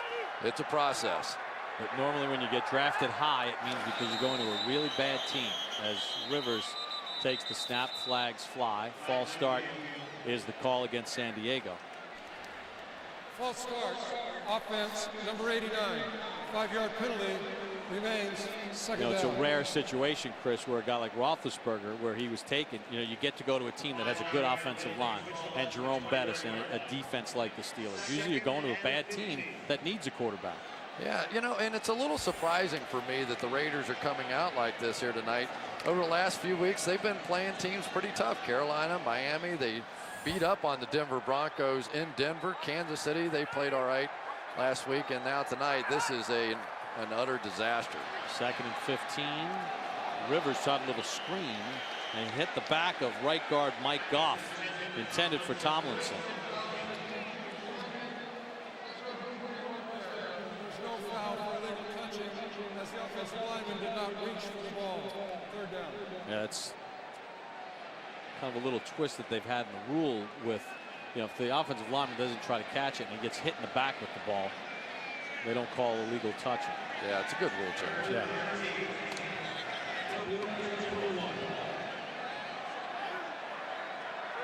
So 3rd and 15 for San Diego. They've dominated this game, obviously, and Rivers is going to call a timeout with 35 seconds to go in the half, trying to build upon a 24-0 lead. Ah, yes, the Geico Gecko in migration. Driven 3 times. It's been easy for San Diego. Well, and don't forget, San Diego plays Denver in the last game of the season, so they need to make up 2 games in the next 3. Impossible? Well, no. So they're doing their part here tonight. Word from the Raiders locker room, Russell has an ankle injury. We'll get you further details. Rivers to the end zone, corner. Floyd didn't get the feet in. Nice effort, though, by Malcolm Floyd. You know, Phillip Rivers has been so excited about the development of Malcolm Floyd. Here's a guy that they say in practice about every other day makes one of those catches that you go, are you kidding me? And he said finally that now Malcolm Floyd is starting to translate that into football. And he almost got those feet down, but not quite. He was making the catch and didn't get the feet down to begin with. And I think it went out of his arms as he went to the ground, so it would have been incomplete anyway. Yeah, he dragged the left foot, then he lost control of the ball as he went to the ground. As Nate Kading is able to nail a 39-yard field goal.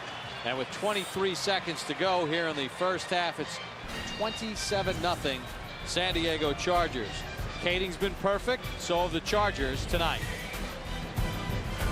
You know, I really loved being in that Super Bowl ad last year. Yeah, it'd be nice to do that again. On Cable and the Oakland Raiders getting hammered here in the first half by San Diego. It's 27-0. Jamarcus Russell on the last offensive series taken to the locker room. They're looking at his right ankle. That's the preliminary report on his injury. More details as they unfold. Nate Kading just hit a 39-yard field goal, and San Diego cruising right now, 27-0.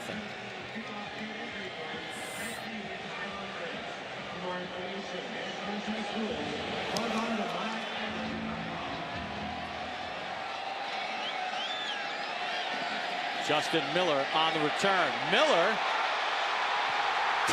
across midfield. Justin Miller. Will he make it? To the pylon. Touchdown.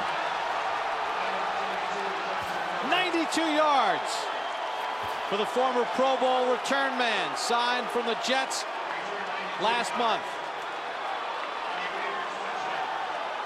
Well, just about the time you start getting comfortable for the San Diego Chargers, there goes the former Jet, and he did this a bunch when he was with the Jets. Made the Pro Bowl back in '06 as a return guy, ended up with a season-ending knee injury last season, but it looks like he is all the way back. And for the Raiders and their fans, at least something interesting, because special teams has been about it. We've seen Higgins the last couple of weeks on punt returns, making a huge difference there.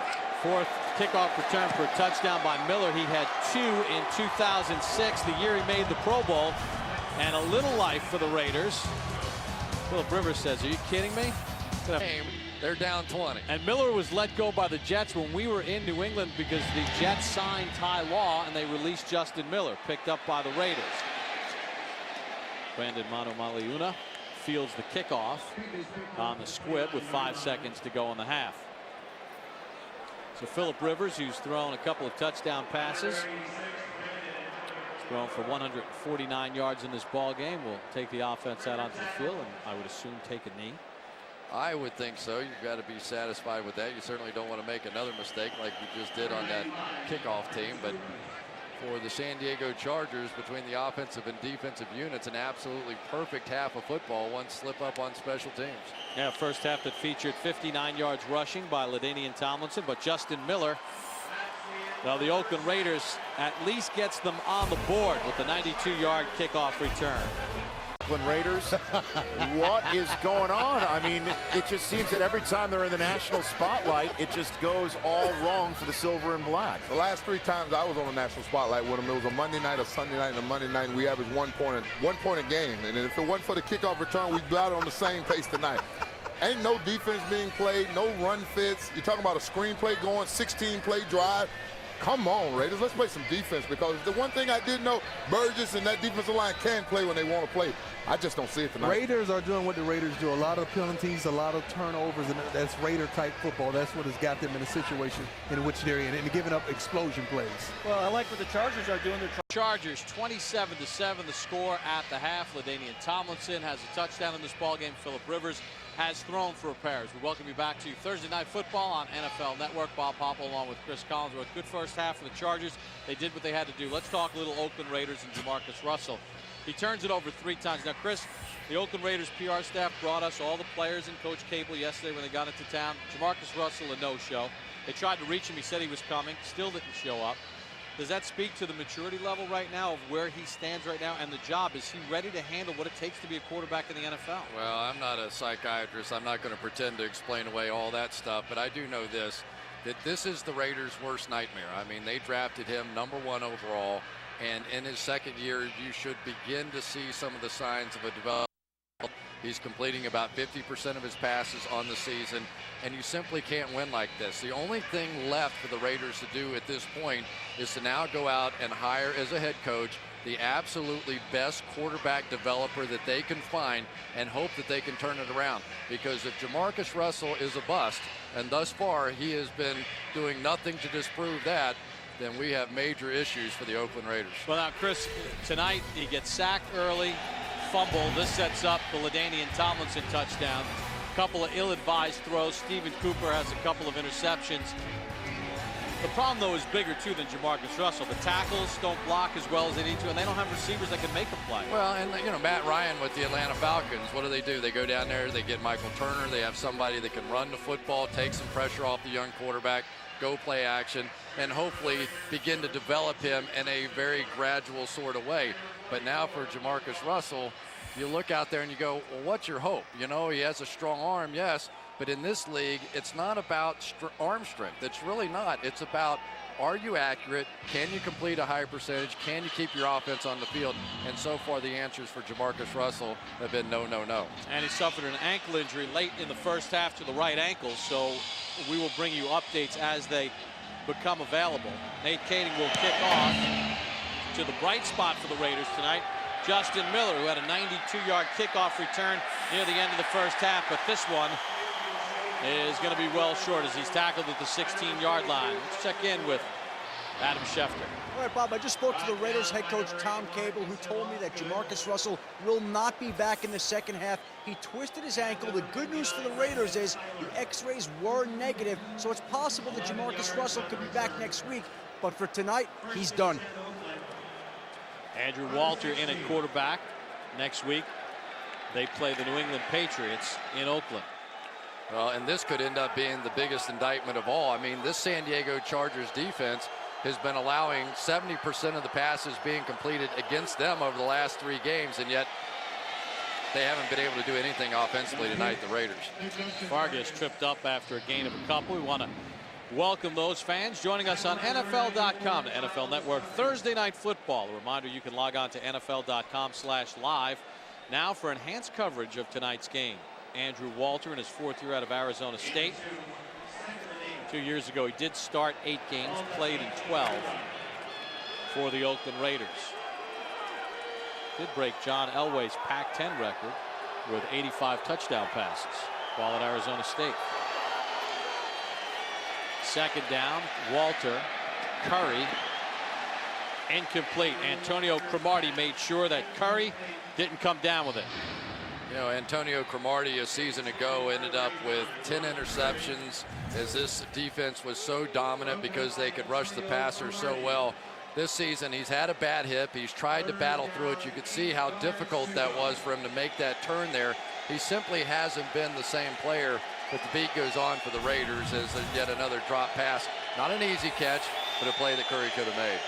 North Turner telling us that one of the big problems has been the lack of a consistent pass rush to help force some of those turnovers. They've gotten that tonight. Curry turns it upfield, and he has a first down as Cromartie missed the tackle to hold Curry short of the sticks.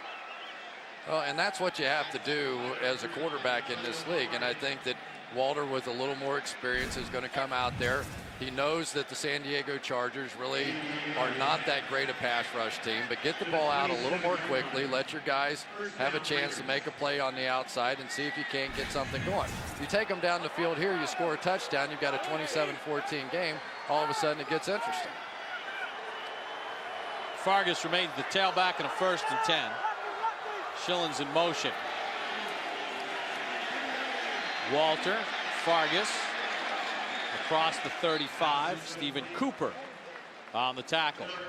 And there you go. That's what this game's about.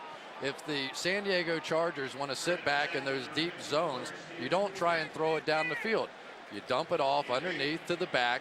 You start drawing the linebacker coverage up to you a little bit, and then you take your shot down the field. There's Ron Rivera, the defensive coordinator, who took over for Ted Cottrell in the middle of the season.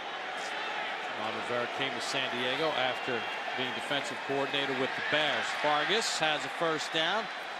Tripped up by Steve Gregory as he got across the 40 to the 42.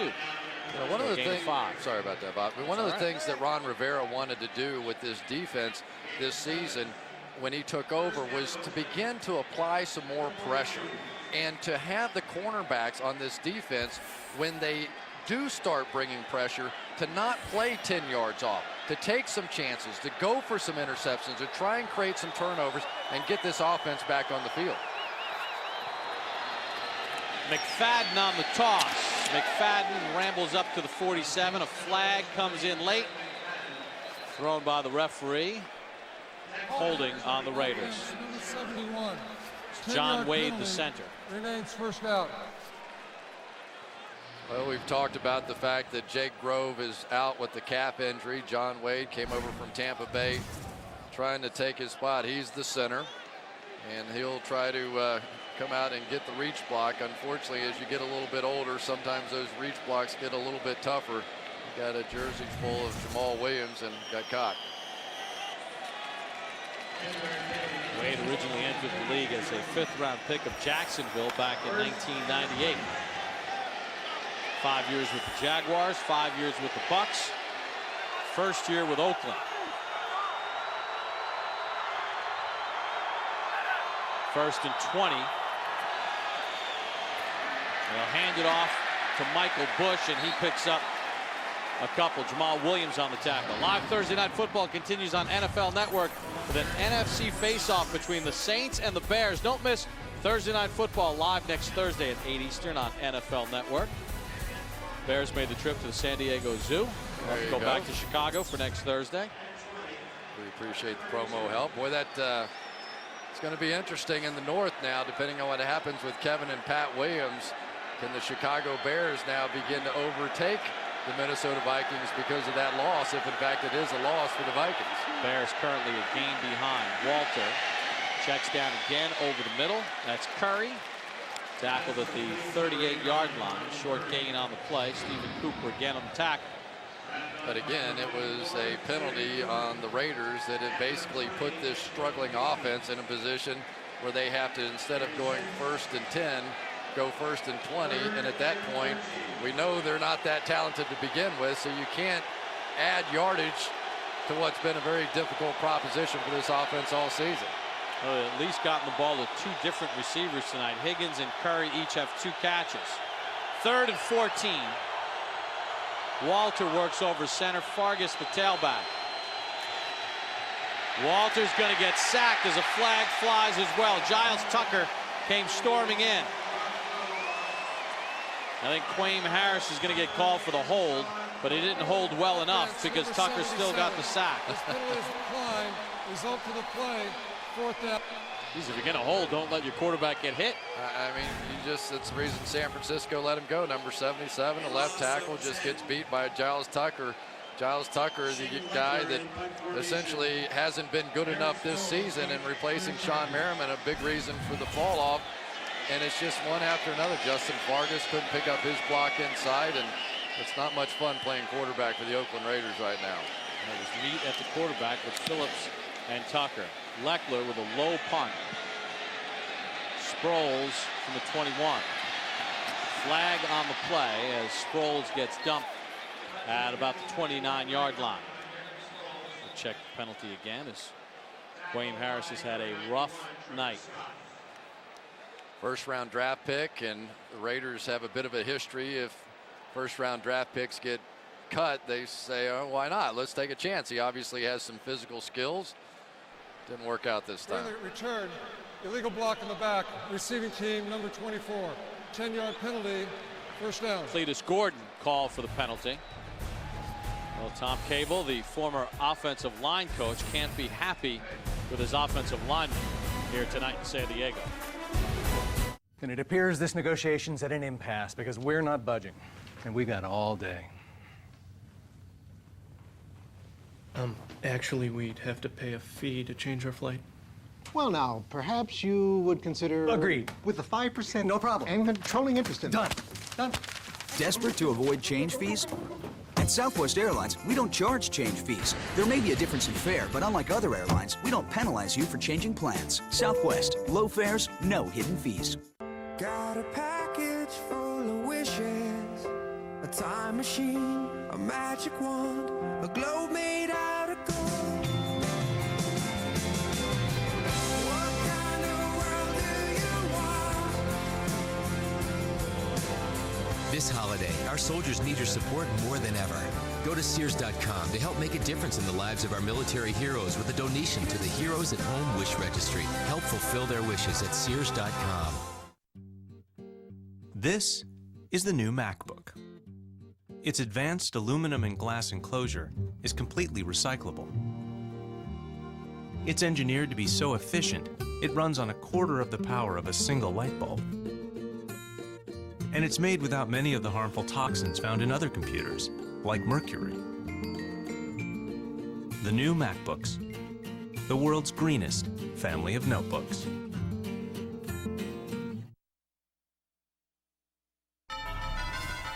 Thursday Night Football on NFL Network is brought to you by Southwest Airlines. Low fares, no hidden fees. Sears, this holiday, don't just give a gift, grant a wish. In San Diego, Stephen Cooper talking with his coaches. Hey, we're doing pretty well, Coach. We're going to have a phone guest in the fourth quarter, Chris. Former Chargers head coach Marty Schottenheimer is going to join us via the telephone as LaDainian Tomlinson takes a 1st and 10 handoff to the 19-yard line, picks up a couple.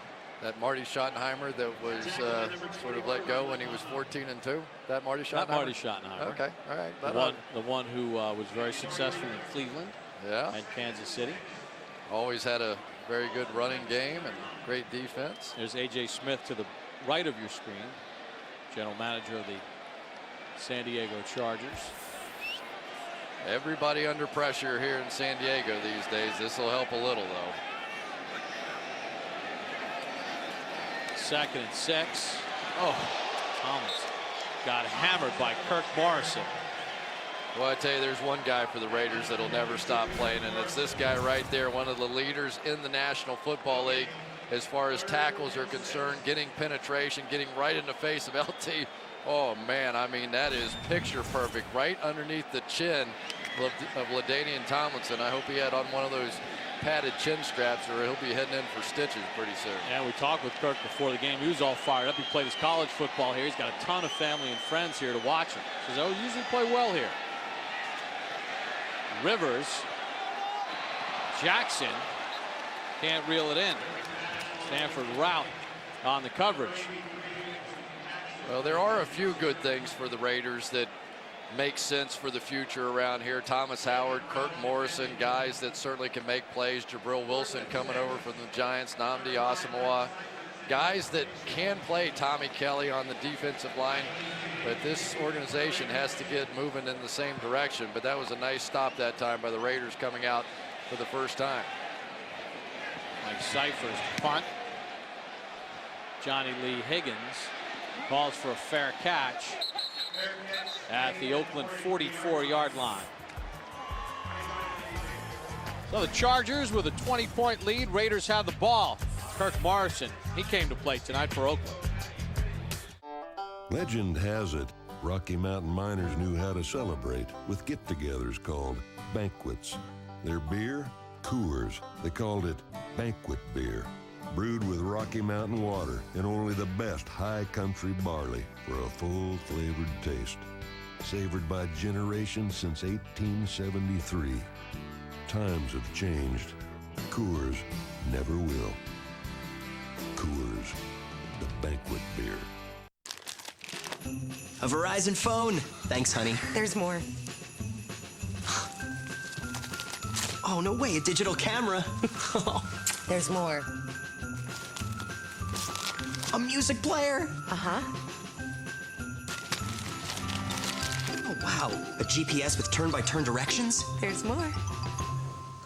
Verizon Wireless has the gifts that give more, like the LG Dare, chocolate-free, and now get the NV2 for $79.99. Verizon Wireless. I got to the bank, got to the post office, and I got to the dry cleaners. Hey, are we gonna have dinner at any point? Are you too busy to notice that you're too busy? I got an idea. Welcome to Chili's. Try Chili's new Kickin' Crispers, starting at just $7.99. Made with real white meat chicken, like our new Buffalo Chicken Crisper Bites, with Applewood smoked bacon and blue cheese dressing. And try our new crispy chicken tacos, topped with ranch and chipotle sauce. New Kickin' Crispers, starting at just $7.99. Only at Chili's. Pepper and some flavor, pepper and some fun. Unstoppable.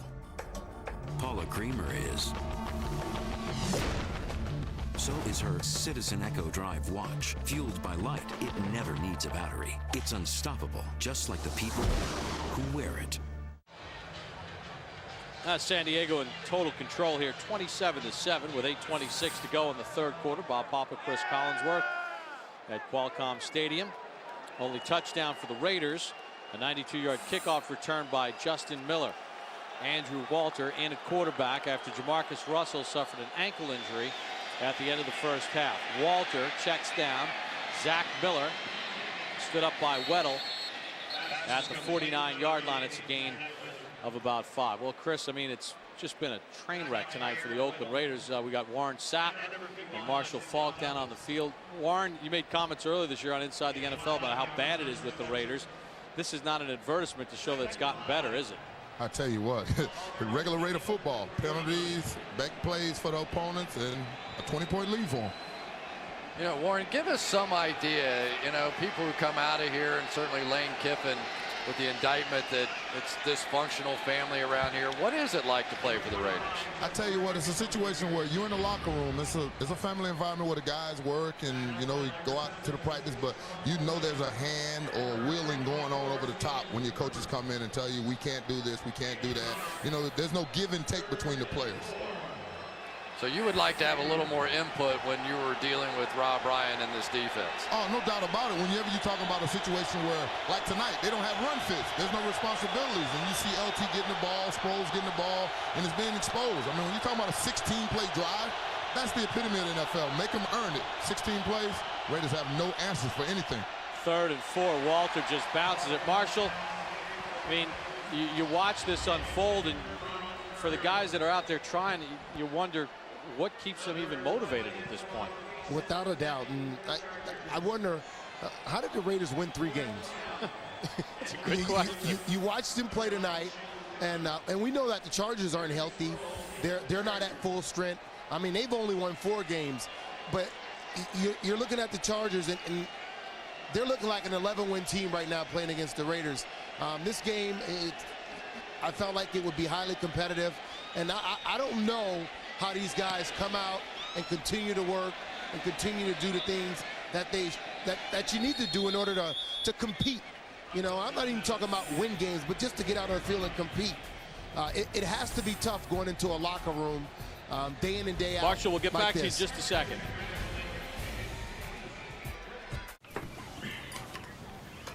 I know how this looks, like I'm eating what my parents are eating. Wrong. Although, they'd love that, because, you know, then they'd think we have something in common. Let them eat their original recipe. I got the strips, because I know it tastes good. Their original recipe, too. Stop living my life. One great taste, 2 ways to love it. 5 pieces of original recipe chicken and 4 new original recipe boneless strips, all freshly prepared with our famous 11 herbs and spices, plus 2 sides and 4 biscuits, just $14.99. You don't need a stadium or lines painted on the grass. All you need is a patch of ground and someone on the other side of it. This is America. This is football. This is why we love the NFL. And only at Bank of America can you get your favorite team logo on your checks, check card, and credit card. Are you an NFL fan? Prove it with NFL banking, only from Bank of America, official bank of the NFL. Lots of choices here. It's confusing.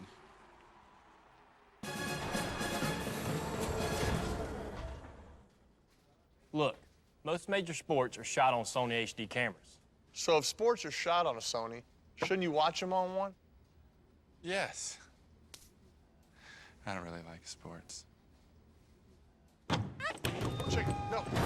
Nothing's better for sports than a Sony Bravia HD TV. High definition. It's in Sony's DNA. Discover the greatest games in NFL history from 1979, Super Bowl 13. He's got it wide open. NFL Classics, Steelers, Cowboys. Tomorrow at 9, exclusively on NFL Network. Back in San Diego, a long night for the Raiders. Chargers up 27-7. 1st and 10 for San Diego. LaDainian Tomlinson fights for about the 18-yard line, dragged down by Eugene. All right, so Warren Sapp and Marshall Faulk joining us down on the field. Warren, I'll start with you. How do you fix the Raiders? Well, I start at the top. You have to start at the top and, get a new head coach, and that's Steve Mariucci. Get my man Marshall as the president, me as the D-line coach, and we can get something done. No, you got to get a new head coach in there, a whole new system with one that's sound from the ground up and build it with the players that you want, that believe in what you're doing week in and week out. Hey, Marshall, from your perspective, we saw LT with that run on the last play, and here goes LT again. Gets hit at the 20-yard line. Tomlinson with 20 carries in the ball game for 69 yards. But what have you seen running back to running back about LT tonight? I've watched a lot of his games, Bob, and I'm accustomed to seeing LT pop long runs. He'll grind it out, but there's always a long run, 40, 50-yard run, 30-yard run, and I'm not seeing that. I don't know if the offensive line, I think the injuries that they had early on in the year may have hurt the continuity of the offensive line, but I'm just not seeing that. And when you talk about another thing, I mean, I'm being asked, why does LT come out of the game so much? I don't know. That's a good question. 3rd and 4. Well, they give it to Sproles. He's got a first down. And Sproles gets tackled at the 28-yard line. That's one of the reasons. Marshall, let me ask you this, too, about LT. Last year, 315 rushes, 60 receptions at 375 touches. The year before, in 2006, he had 404 touches, and the year before that, he had 380 touches, almost 385. Is that just eventually it's going to wear on you? It does wear on you, but I think that the one thing you look at is, are the plays being called for him and he's not being successful? I don't think it's that, because his yards per carry was still up. This year is the first year, and we understand that he's hurt right now. So obviously they've kind of went into more of a passing mode, so you don't really know if he's losing it. I mean, this season you kind of have to give him a pass for this season because of the toe. But I look at the guy and I think that he still has it. I just don't see the touches, and when you don't get those touches, I mean, you almost, when you're getting the ball less than 20 times a game as a back, you have to get positive yards, good gains, and break at least 1 or 2 long runs. Vincent Jackson had the last catch for 16. 1st and 10. Darren Sproles gets a yard. Chris, we'll take a look at a little LT tonight. Yeah, we've seen a few bursts here and there out of LaDainian Tomlinson. I think he's healthier than what he's been in the past. But you have to remember, when you're playing on a football team that is 4-8, a lot of big runs come in the 4th quarter. When your team is up, the defense is starting to wear down, and you're able to pound, and try and run out the clock. All of a sudden, in the 4th quarter, you burst through and you get some big ones. Well, unfortunately, because of their record being 4-8 coming into this game, typically in the 4th quarter now, they're throwing the football in the 4th quarter, so you're not seeing those late yards that typically come with the running game. And a few amount of offensive plays that they've run. Rivers nearly intercepted. Nice catch by Weddle on the sideline, intended for Vincent Jackson. Yeah, but it's hard to talk about any issues that the San Diego Chargers may have in this one tonight, because they kind of look like the old San Diego Chargers from a season ago. But, Marshall, you've watched this offensive line. And clearly at the beginning of the season with the injuries to McNeil, the injury to Hardwick, they didn't get a chance to play together in preseason. They came out, they had a sluggish start, and Mike Goff, I think the right guard, is definitely getting older, I think, on the downside of his career. And at some point, it starts to add up.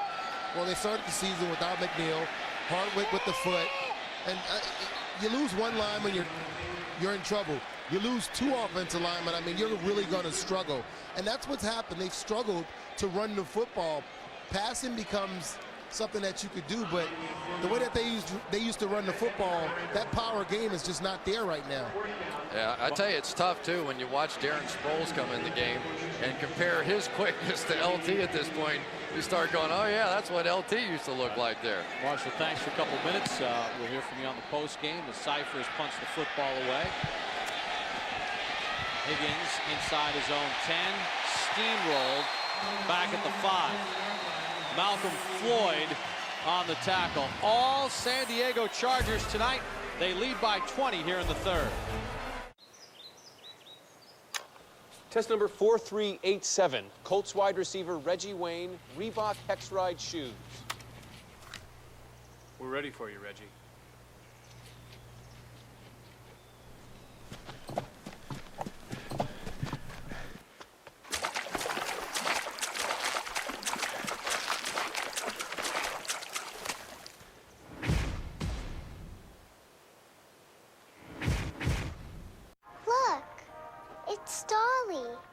Remember Dolly? How excited you were? Sneaking downstairs early, yelling so loud the neighbors came over. Remember how jealous Anne-Marie was? Dolly was the bestest present ever. Nothing could ever be more. Perfect. Make this December the one to remember with some of the best values of the year, now through January 5th.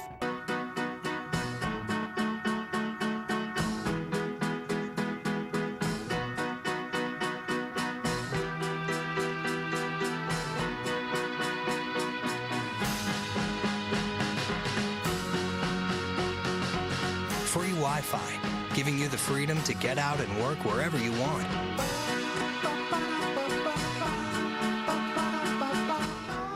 Free Wi-Fi at Courtyard. It's a new stay. This telecast is copyrighted by the NFL for the private use of our audience. Any other use of this telecast or of any pictures, descriptions, or accounts of the game without the NFL's consent is prohibited.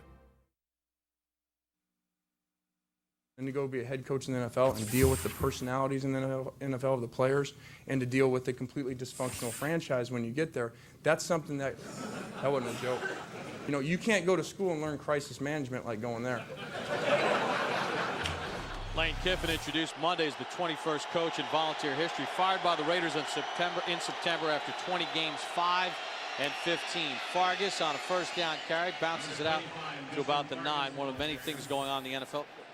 I'm a little unsettled by taking shots at the Raiders by Lane Kiffin in his press conference. Yeah, I don't know whether to tell you to catch him at the Funny Bone in Knoxville or not the rest of the way, but you know, it was a marriage that didn't work, and it didn't work for a lot of reasons. And speaking of marriages that didn't work, certainly Plexico Burress, we'll talk about him in a little bit, but it's also interesting to talk about the players that have been suspended for the star caps, and we'll get into that in a minute. Yeah, with Adam Schefter, who's got some details on the sideline. 2nd and 6 for Walter. Completes it near the first down marker to Zach Miller. Just a little bit short. Let's send it down to Adam Schefter for more on those news and notes. Adam?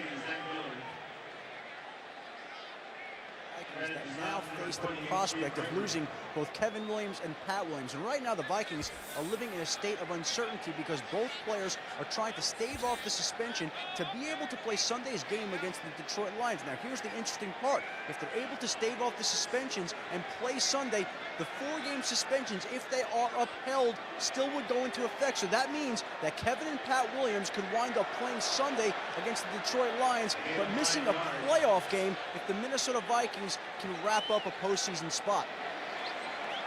You know, yeah, you know, and we're talking about those 6 players, and it's not even over whether they use steroids or not. It's over whether they use what could be potentially a masking agent for steroids, and yet I know what's going on, or I think I do. These are guys that were trying to make weight. Every week the National Football League weighs people in. They were trying to make weight, taking those different diuretic pills, and they end up going to be suspended for 4 games. I think that's a little severe. And Chris, I think that's why the players are fighting this so hard. They feel like they're fighting for their reputation, their livelihood, and also the hit that they would take in the pocketbook, which would be severe if those suspensions are in fact upheld. Yeah, I understand that Pat Williams, it's close to $1 million that he would end up being cost. And you know, I think for Pat Williams, his greatest defense may be look at me. I'm not a steroids guy. I was trying to make weight. And I understand it from the National Football League standpoint. Don't you open a too. Pandora's box, though? I mean, they specifically say, know what you're putting in your body, and you are responsible for what you put in your body. And Walter, they're going to measure on that 3rd and short, and he didn't get it. Sums up the Raiders' night. But at the end of the day, don't they have to stand on that ground, the NFL?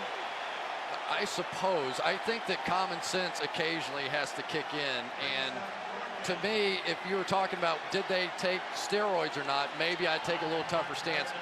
Did they take a masking agent or not? I have a little bigger issue with that. But what about players in the past that may have tested for a diuretic or something in a diuretic where they got suspended?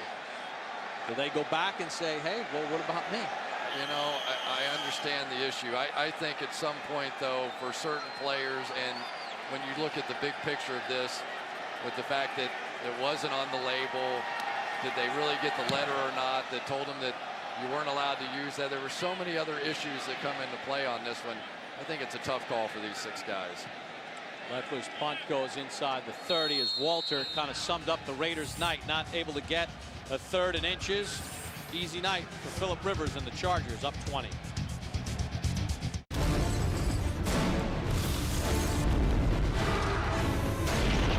Bring home the biggest film of the decade. The Dark Knight. Buy it Tuesday on Blu-ray and DVD. What if you could give your family just what they want this holiday for one low price? Introducing Sprint Family Plans. You'll get unlimited nationwide text, video, picture messaging, and more, and save at least $240 a year over comparable AT&T and Verizon plans. What better way to bring the family together? Join the Now Network, America's largest, most dependable 3G network.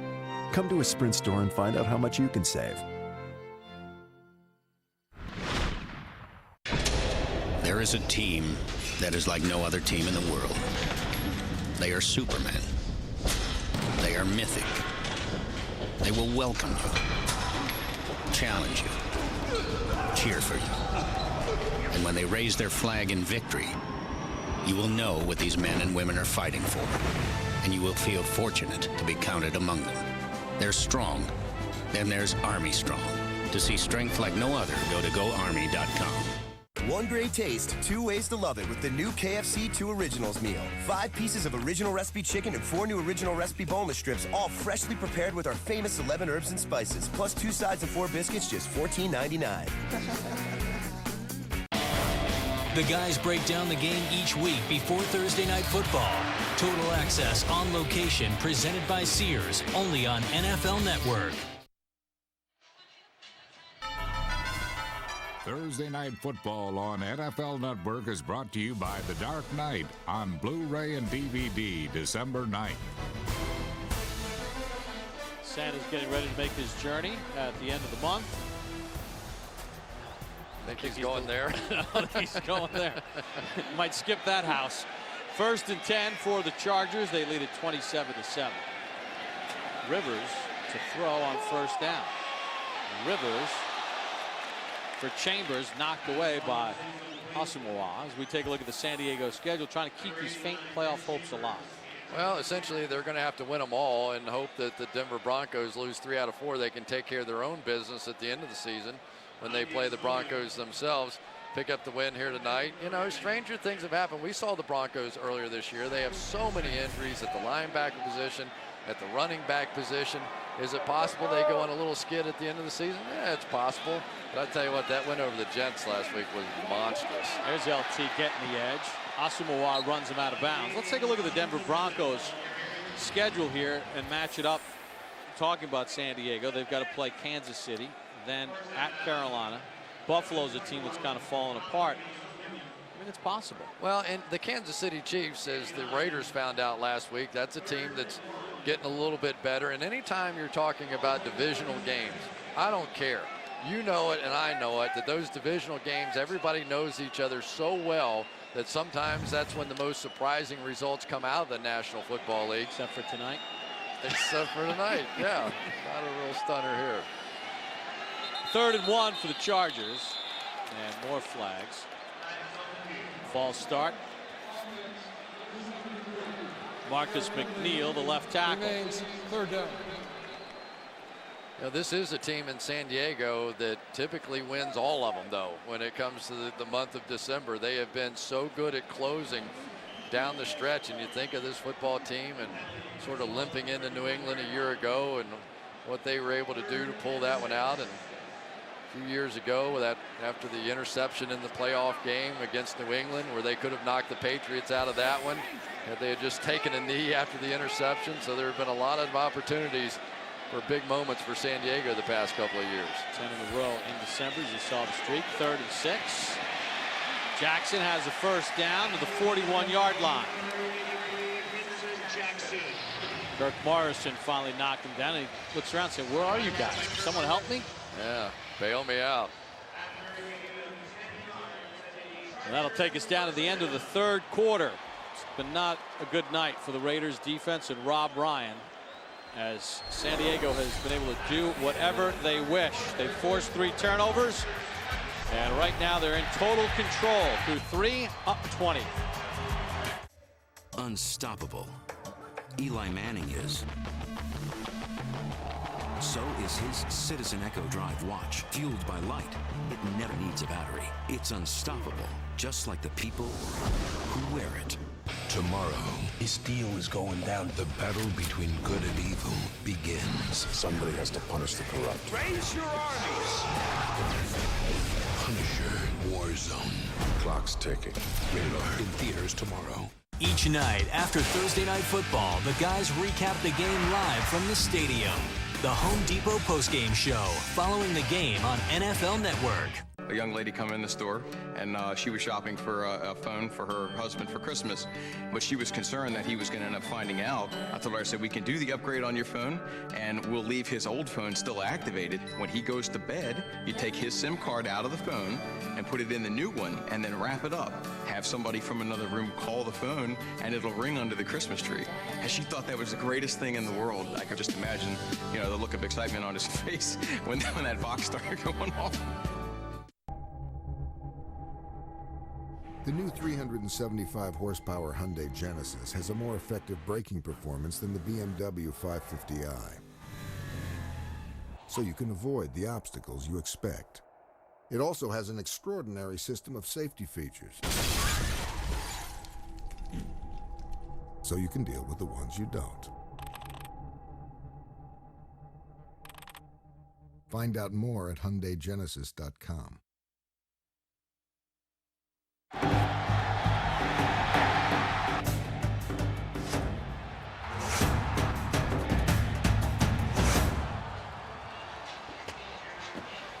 Vincent Jackson with a career high for yardage tonight, 148 yards receiving from Phillip Rivers, including a touchdown. Rivers just 8 of 18 in the game for 183 yards. Tomlinson turns the corner. LT, flags fly as he steps out of bounds, and I think they're going to get Antonio Gates for a hold.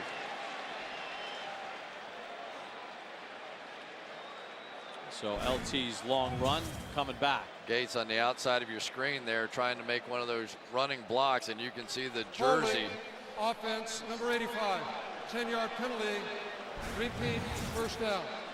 Being pulled down on Jabril Wilson, and there is an art to holding. Now, believe me, there's holding on every play, and there's a certain art to it, and the one thing you cannot do is grab jersey. If you want to grab shoulder pads underneath the jersey and hold on, a lot of times you can get away with that. I know because I did it a lot. But in the National Football League, there is a very strict enforcement of the rule. If you see that jersey being tugged, flag's coming out. See, you waited until the statute of limitations. Yeah, way past. Well past. So it negates a 25-yard run. Rivers just parks it at the feet of Sproles. Wow. You know, Tony Correnti saying that Darren Sproles was in the area. He looked like Kent Colby on this one. Remember the old sidearm guy? Or wow, I never even saw Bernie Kosar take one that low. He looked like a softball pitcher on that one. Kent Colby pitched for the Pittsburgh Pirates, among other teams. Speaking of Bernie Kosar, there's a few similarities here, Chris. What a segue we make here, huh? You know, Bernie Kosar was known forever for that sidearm delivery, and check out the comparison with Phillip Rivers. The way the hips open up. Boy, that's slotting in about the same spot, isn't it? Rivers gets hit again by Derek Burgess. Boy, and Derek Burgess has been missed around here, hasn't he? The sack master for the Raiders for so long, had the tricep injury, missed about half the season in the middle of the season, and yet you can tell when the pressure is there, this Raiders defense looks like a different defense. But during the course of this evening, it has been the big plays that they've given up from the cornerback position. Each of their cornerbacks have given up big ones tonight. Asamoah early, and then Chris Johnson completely blowing the coverage for a touchdown, and that's been it. 3rd and 20, they just give it to Sproles, and he gets body slammed by Thomas Howard. So the punting unit will come back out. I like those two guys. I really do. The more tape I watch on Thomas Howard and Kirk Morrison inside, they don't care. They don't care what the record is. They're a little like Justin Fargas. They're going to give you everything they have on every snap. And if you build your foundation around those two guys, you're going to be fine someday. Cyphers to punt. Higgins calls for a fair catch at his own 29-yard line. We're going to get on the phone when we come back. The former head coach of the San Diego Chargers, Marty Schottenheimer, joins us live here on NFL Network after this.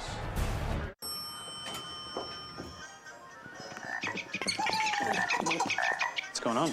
We're going green. Green? New software. Software can help us go green? It's all about automation, consolidation, efficiency. We'll save millions in IT spending and energy costs. Millions? Millions. How much did we spend on energy last year? Millions. Millions. Get used to it.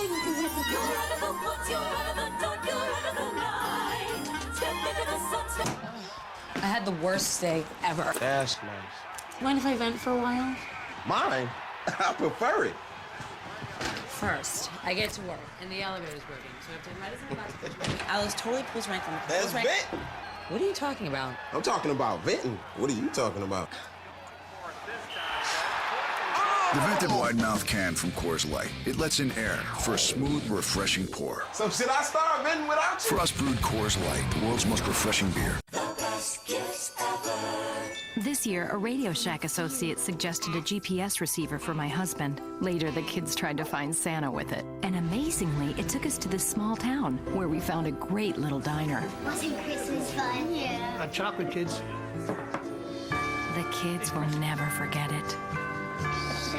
And it all began with the help I got at Radio Shack. Everything worth listening to is now on Sirius. Right now, add the best of XM to your Sirius subscription at Radio Shack. Thursday Night Football on NFL Network is brought to you by IBM. When you're ready to stop talking innovation and start doing. Frost brewed Coors Light. When the mountains turn blue, your beer is as cold as the Rockies. Back in San Diego, you get a look at Executive Vice President and General Manager A.J. Smith. 2 years ago, he made a pretty hard decision in releasing Marty Schottenheimer, bringing in Norv Turner after a 14-2 season. Norv went 11-5 last year, but this year it stands at 4-8. 1st and 10 for the Raiders. Walter to throw. Zach Miller is tight end. Miller up to the 46-yard line, and he gets knocked down there. Let's welcome in former Chargers head coach Marty Schottenheimer, who joins us on the line. Coach Bob Papa, Chris Collinsworth, thanks for a couple minutes tonight. Sure enough, I'm sitting here watching the ball game. I spend a lot of time watching television with football anymore. Yeah, don't we all, Coach? Don't we all, especially this time of year. Hey, He's getting paid a lot more than I am, though. You must be having bad rounds on the golf course.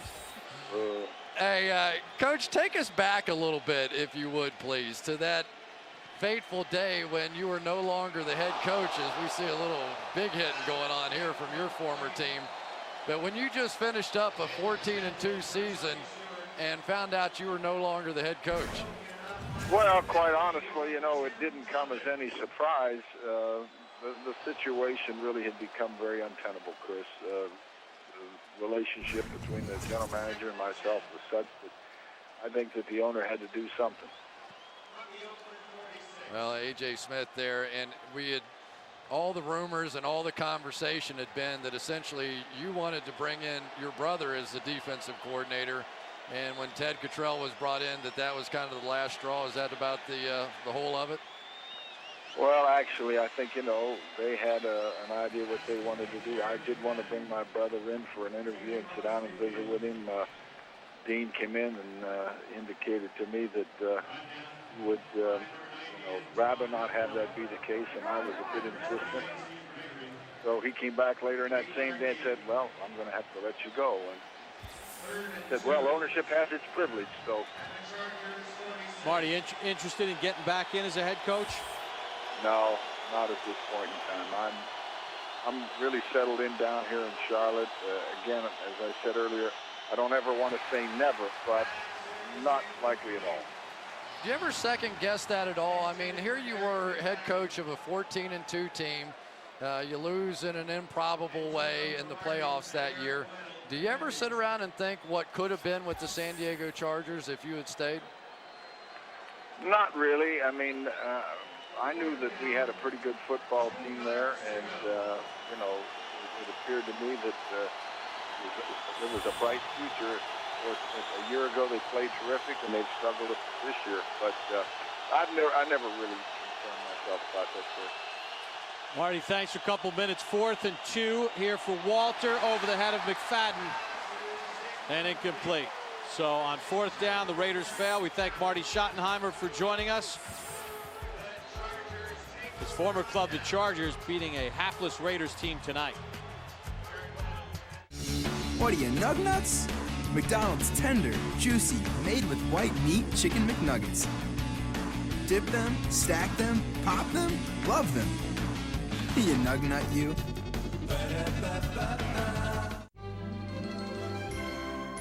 May your holiday be filled with joy.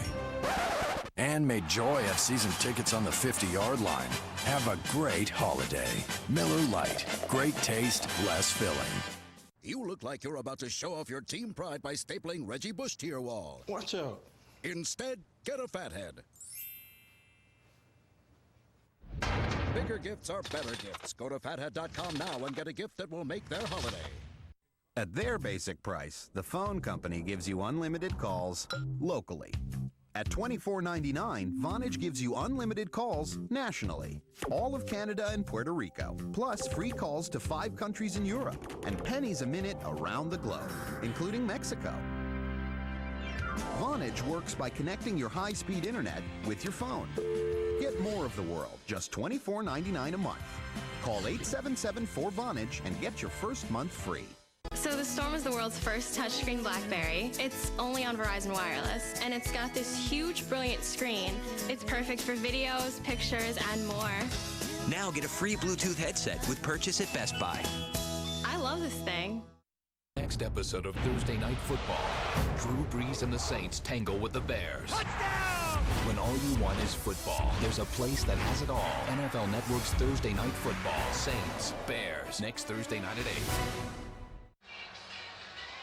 I think this about sums it up for the Raiders tonight. Andrew Walter threw a pretty nice ball in here to Darren McFadden. Darren McFadden thought he might take a shot in the ribs, and then Andrew Walter said, "Are you kidding me? How about taking a shot for that one on 4th down? Give me a break." That was a 4th and 2. Chargers take over on downs. LaDainian Tomlinson up to midfield for a couple. Kirk Morrison tripped him up. Tomlinson 22 carries for 82 yards. Saying, see right there, Coach, I saw it right there, and he didn't raise his arms. Why didn't he raise his arms there? And there is Al Davis. Al Oh, Davis the Raiders has seen a lot of great football out of his Raider teams over the years. This happens not to be one of those nights. It's a man that if you've ever had an opportunity to spend any time with him, he knows about as much about the game of football as anybody I've ever met in my life, and he has to be a little disgusted here. Well, some of the effort has to have him totally disgusted. Let's face it. I mean, you go for it on 4th down, try to make the catch. Yeah, and I don't know where this organization goes from here. He's tried different philosophies, he's tried different styles, and unfortunately, because of the number of head coaches that they've been through over the past decade, they really have gotten a mixed mash of talent, a mixed mash of philosophies, of ideas. So many times when things go really wrong, you have to do something bold. You think of Miami, 1-15 a season ago. Go out and hire Bill Parcells, let him hire his guy, Tony Sperano, and look where that organization is now. Rivers, Hester, and he has a 1st down. Virtually the same play that the Raiders ran on 4th down. You're back out in the flat, catch it and run with it. Yeah, and that's the one thing that Jacob Hester can do very well from the fullback position. He's added an element of a receiving fullback coming in this season. I don't know that he's quite the blocker that some of the other fullbacks may have been, but they do give an added option in the passing game. And that's one of the things the Chargers, I think, are struggling with, that right now their football team is actually probably built a little better to throw the football, and that's what the results have been, as opposed to a power running game. After the gain of 13, Sproles in. Nice move by Sproles, and then he gets grabbed around the head and twisted down. I don't know how you catch that guy. I mean, just watch some of the moves in here. First of all, it's hard to see him. Then you get in there and it's Jabril Wilson. Good luck trying to come up with that one. And then you have to just grab something. But because he is a smaller guy, if you can just get his jersey, sometimes it looks like you got him by the face mask. There you grab the jersey and the shoulder pad, sort of a half horse collar. Yeah. What would you call that? A half horse collar there. It's just a collar. Yeah.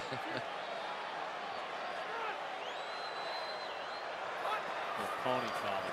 We'll get that in there. Tomlinson trying to skip through the hole, and it gets shut down. Shot Baker, able to make the tackle. And I think that run for LaDainian Tomlinson says it all a little bit. That jump cut? Yeah, the jump cut. It's his signature move. And when he would get in holes and make that little jump cut, the ability to re-accelerate on the back end of that is what made him different. There's a little jump cut, has to stop again. But traditionally, when we've seen him break big plays, you might see one, you might see two of those jump cuts. But the ability to accelerate from a dead stop is what made him such a great player, and I think eventually a Hall of Famer. See Tomlinson's numbers on the night. 3rd and 3 for Rivers. Rivers is going to run it easily 1st down, then he slides down at the 21. 5 carries for 19 yards for Rivers. And here's a guy who gets it. He knew what he needed for the 1st down, and boy, that ended up being a heck of a draft class for quarterbacks, didn't it? Ben Roethlisberger, Eli Manning, Phillip Rivers, all taken in the top, 10, 11 picks, something like that, and all of them being very productive in the National Football League. It's really worked out perfectly for all teams involved. Yep. Of course, you have to factor in the Drew Brees factor of that too, that he was here and he was available, as was a Michael Turner, and both of those guys got out of the organization. There's that little jump cut from Tomlinson. He's able to pick up a couple. Jabril Wilson didn't fall for it that time. Well, but again, there have been moments, and I'm not saying that he should have here, but there have been moments after this jump cut that we would have seen him accelerate through this hole and break that one.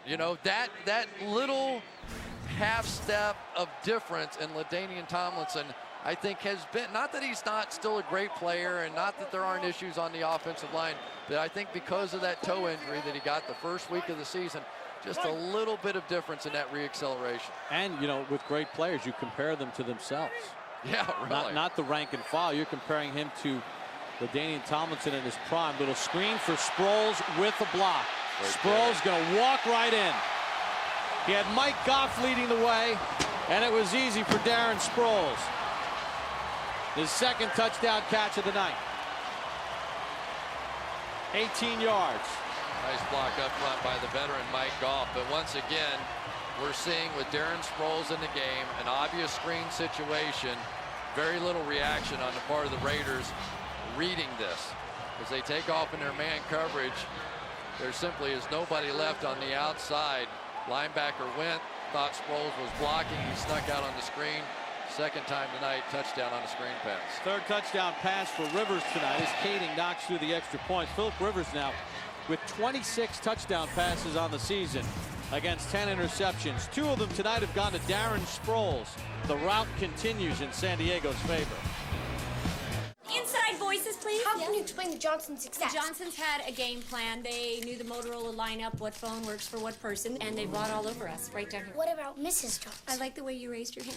Patty Johnson came ready to play, but now I'm ready to play too. I know that Motorola has camera phones, prepaid phones, and I am going to crush it. Mom, can I go to the movies with Debbie this week? I'm not going to field that question.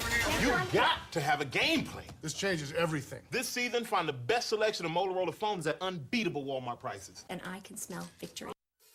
In 1959, 2 friends in Michigan started a small company called Amway.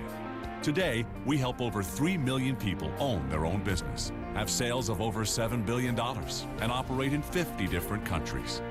In North America, we're Amway Global. We're a health and beauty leader with more than 450 products and 700 patents. And we're a business that continues to grow. Now you know. To learn more, contact your Amway Global independent business owner. Remember this place? Of course. It's where we first met. What about here? Our first date. Our first kiss. I don't remember this place. You will. The Leo Diamond, the first diamond ever certified to be visibly brighter. That's just one more reason Kay is the #1 jewelry store in America. This is where I said yes. Every kiss begins with K. Sirius Satellite Radio, the best radio on radio. Hear every NFL game, every week, everywhere. Plus the Sirius NFL radio channel. Voting for the 2009 Pro Bowl presented by State Farm ends this Tuesday at 12 noon Eastern. You can vote on your mobile phone or online only at NFL.com/Pro Bowl.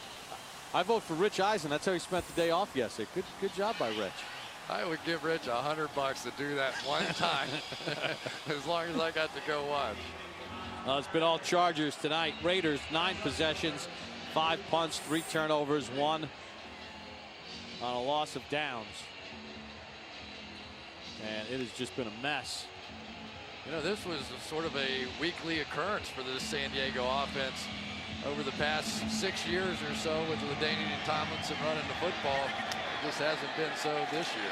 Luke Lawton bounces off the tackle, takes it across the 30 to the 35-yard line. Chris, let's take a look back at the touchdown again. Big Mike Goff going to get out in front of this screen pass. Veteran did a good job disguising it and then throwing his guy to the ground and getting out front. And when you get an offensive lineman, you just say run in a straight line and make that guy in front of you choose. Either way, good play by Goff out in front. And it's the 10th time in Philip Rivers' career that he's thrown 3 touchdown passes in a game. He's never thrown 4. The way Mike Goff blocked on that last play, they might run that screen again. Haven't stopped it yet. 1st and 10. Walter intercepted and dropped by Quentin Jammer.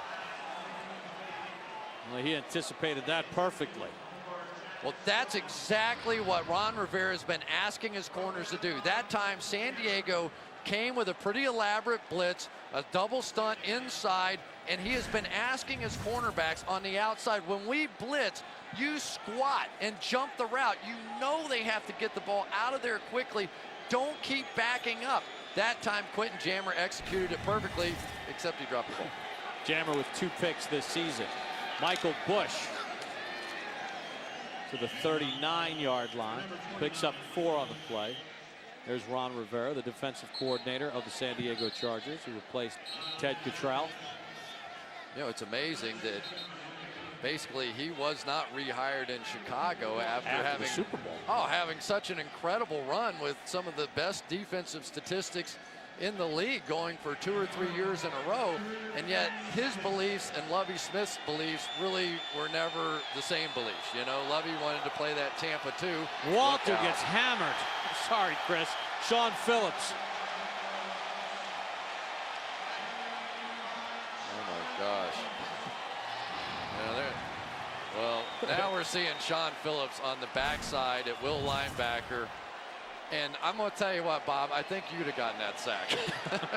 Every once in a while, it's one thing when you miss a block, is another thing when you don't get anybody. And for Kevin Walter, I think that one's on him. Yeah. You know, he has to understand that they do not have that backside protected. If they bring two, that's on him. And so don't blame the offensive lineman on that one. And isn't it the back, Bush, who went out to the left? He's the hot, isn't he? Yeah, he is indeed. Either that or he should have blocked him, one of the two. Sproles from his own 14. Look out. Sproles with only one man to beat. That's the punter, Leckler. There is a flag, though, where he made his initial cut. Sproles is going to get to the end zone, but there's a flag back at the 20-yard line. For now, it's a touchdown. Don't tell him. Let Darren enjoy it for a minute.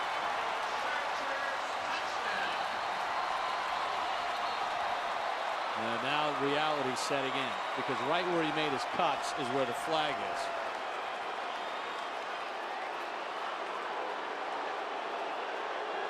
That little son of a gun's exciting, though, isn't he? Return of the kick. Illegal block in the back. Receiving team number 20. This penalty will be assessed half the distance to the goal. First down. Rookie first-round pick, Antoine Casey. He said, I'm going to enforce this penalty as soon as I catch my breath. 86-yard return negated. There's the block in the back on Eugene.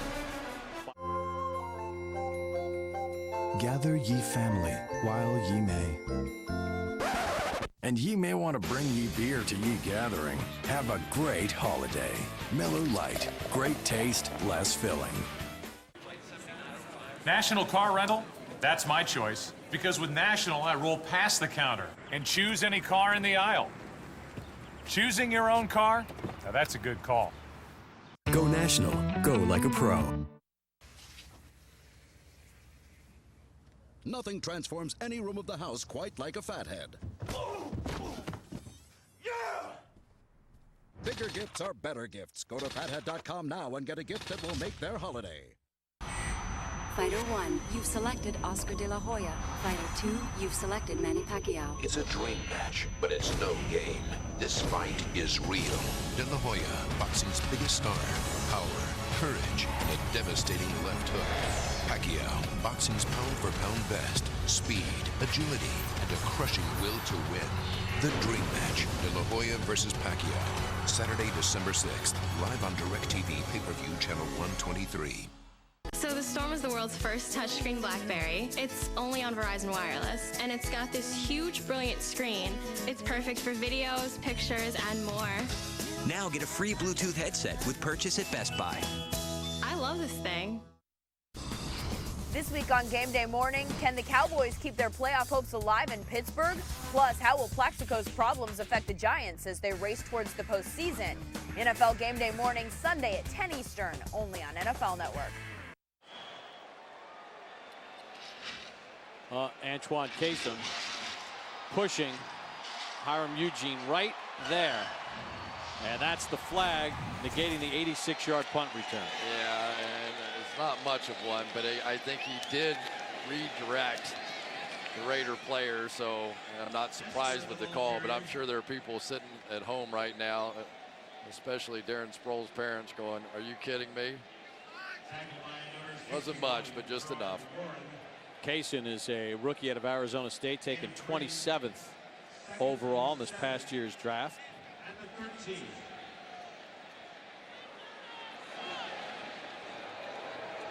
So it'll be 2nd and 7.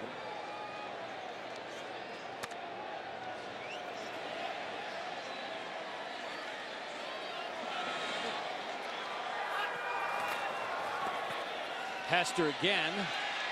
Runs into his own man, Chris Dielman, and gets knocked down at the 15. Tonight's aerial coverage presented by KFC.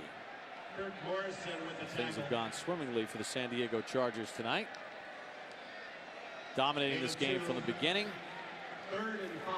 And really, other than the kickoff return, Oakland has had no offense whatsoever. And it's been big plays, what the San Diego Chargers haven't been getting lately. You think early, Nnamdi Asomugha getting beat on that one, Chris Johnson getting beat for another one, the turnover by Jamarcus Russell down inside the 20-yard line. Just big mistakes tonight by the Raiders have been the difference. 3rd and 5. Hester on the carry. Will lose a couple. Gerard Warren got the first hit on him. Some of the big plays tonight, Chris. Well, in the opening series, Vincent Jackson with a 46-yard catch. San Diego had to settle for a field goal. Then Sean Phillips with the sack. Giles Tucker recovered it. And that would set up a LaDainian Tomlinson touchdown run. Then Vincent Jackson with a 59-yard catch and run. Chris Johnson nowhere to be found in coverage. And protection issues certainly have been huge for the Raiders tonight. Justin Fargas has not had a good night in protection. He's been run over by linebackers inside on a couple of occasions, and the list is too long to go all the way down, but it has been as much a game that the Raiders lost tonight as San Diego won. Higgins, after a beautiful punt by Cypher, has returned it for about 6 yards. David Binn, the long snapper, made the tackle. So with 3:18 to go, San Diego ready to move on, and Gerard Warren and the Raiders not coming up big tonight as Andrew Walter goes out for another series. Some big games, Chris, this weekend around the National Football League. Giants have a chance to clinch the division. Big NFC South game with the Falcons and Saints. Yeah, and I think the one that's going to really make a difference this season, the Dallas Cowboys and Pittsburgh Steelers going at it. Both of those teams, tremendously difficult schedules going down the stretch. The Steelers play the Ravens in a ball game the following week that may well decide that division. It could see the Steelers go from a 2nd seed all the way down to a 6th seed, or even possibly out of the playoffs should they lose to Dallas tomorrow. And Washington, coming off a loss last week on Sunday night, is in Baltimore against a Raven team that, just refuses to go away. They played very good football all year. Joe Flacco has done a wonderful job. They've mixed up the running game. What have they won now? 6 out of 7, something like that. They finally have an offense with Joe Flacco to go along with that great defense. Baltimore Ravens, a very dangerous team right now. Keep an eye on them. 2nd and 6. Walter nearly intercepted by Matt Wilhelm, the backup middle linebacker. Well, we've talked about it a bunch tonight, but eventually you're going to have to see the Raiders get better at the wide receiver position, get better at the tackle position. I think they have some talent on the defensive side. There are players at the skill position, but will Jamarcus Russell ever be what they thought he was going to be? You take the #1 overall pick at quarterback. This is his 2nd season. Yes, he missed his first training camp, but you are definitely hoping to see more than you've seen out of him so far. Curry can't catch it at the 45-yard line. Russell was injured near the end of the first half with an ankle injury. Yeah, he may have been the lucky one to get out of this one at halftime. So, but this has been, we've seen Ronald Curry a couple of times tonight having chances to make great plays for their quarterbacks and just not making them. And the draft, I mean, that's the heartbeat. That's the foundation of the team. They haven't drafted a Pro Bowler since Shane Lechler, the punter, in 2000. I mean, I sat in this stadium and watched the Raiders play in the Super Bowl what seemed like just a few years ago. Was it 2003, I think? Lost that game, and really since then it has not been good. There's the aforementioned Lechler on the punt. Sproles trying to recreate his 86-yard return from before. Will not. Lost the football at the 36-yard line. Raiders say they have it. So not only did he recreate the long return, he's turned it over.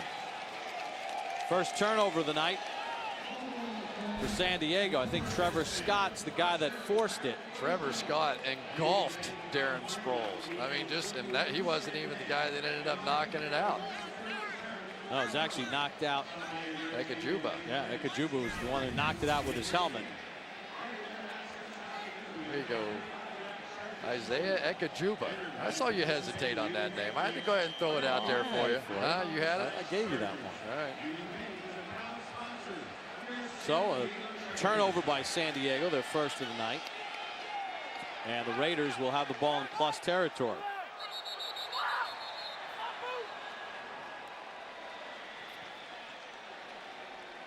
And now a challenge flag thrown by Norv Turner with Sproles down. San Diego is challenging the ruling on the field of a fumble. Tony's getting a kick out of it. With 2:23 to go. Not exactly Norv's favorite organization in Oakland, I would say. Is the knee down? I want. No. I don't think it was down as the ball started to come out. Close. It's pretty close. Remember, it can be the shin, too. It doesn't have to be the knee. Right. So if the shin's down, the ankle's down, connected to the whatever bone. And I think the first angle was probably the one that'll give us the clearest of the pictures. We'll take another look at it. And Sproles got hit. Norv just wants to keep possession so he can run his 4-minute offense out there and run this thing out. I think Norv's enjoying every minute of this one. There's been a lot of conversation about whether or not he would end up keeping his job this year. A.J. Smith coming out and saying that he is without question going to be our head coach a season from now. You definitely got a little grumbling out of the faithful here in San Diego, but tonight you see part of the reason that they are going to keep him. Norv Turner 0-5 on challenges this year. The ruling on the field will stand. It was a fumble recovered by Oakland. First down. Make that 0-6. San Diego will be charged with their first timeout. It's about the only thing that the Chargers have lost tonight. Yep.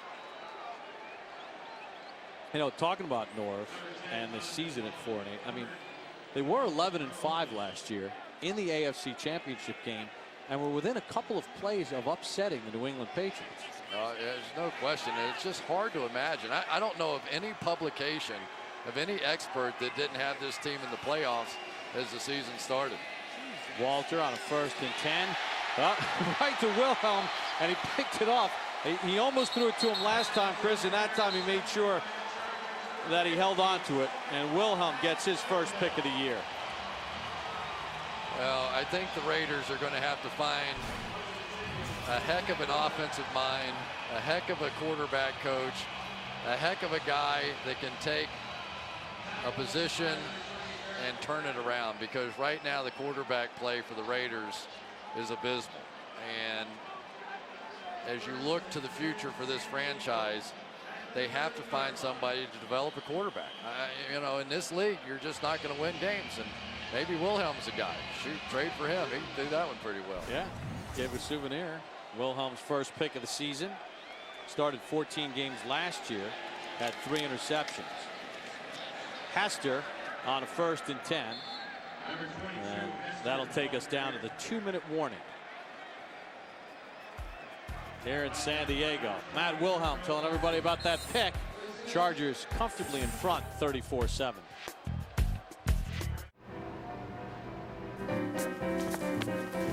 Whatever steps you're taking to impress your partner,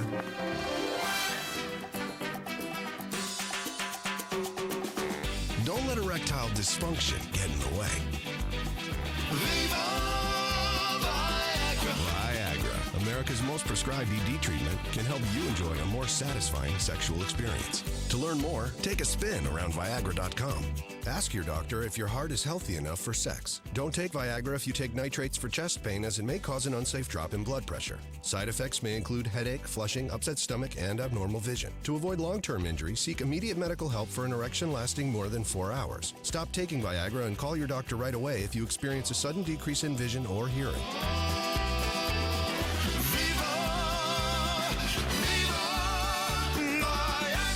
Now's the time to take the lead. Ask your doctor if Viagra is right for you. It's time someone gave homeowners the tools to do more with less. It's time guaranteed low prices got even lower. At the Home Depot, we've lowered prices on over 1,000 items throughout the store. From tools to ceiling fans, light bulbs to Behr and Glidden paint, everyday items to special projects and more. Some of our biggest reductions ever to help protect your biggest investment. At the Home Depot, you can do it, we can help. Thursday Night Football on NFL Network is brought to you by Viagra.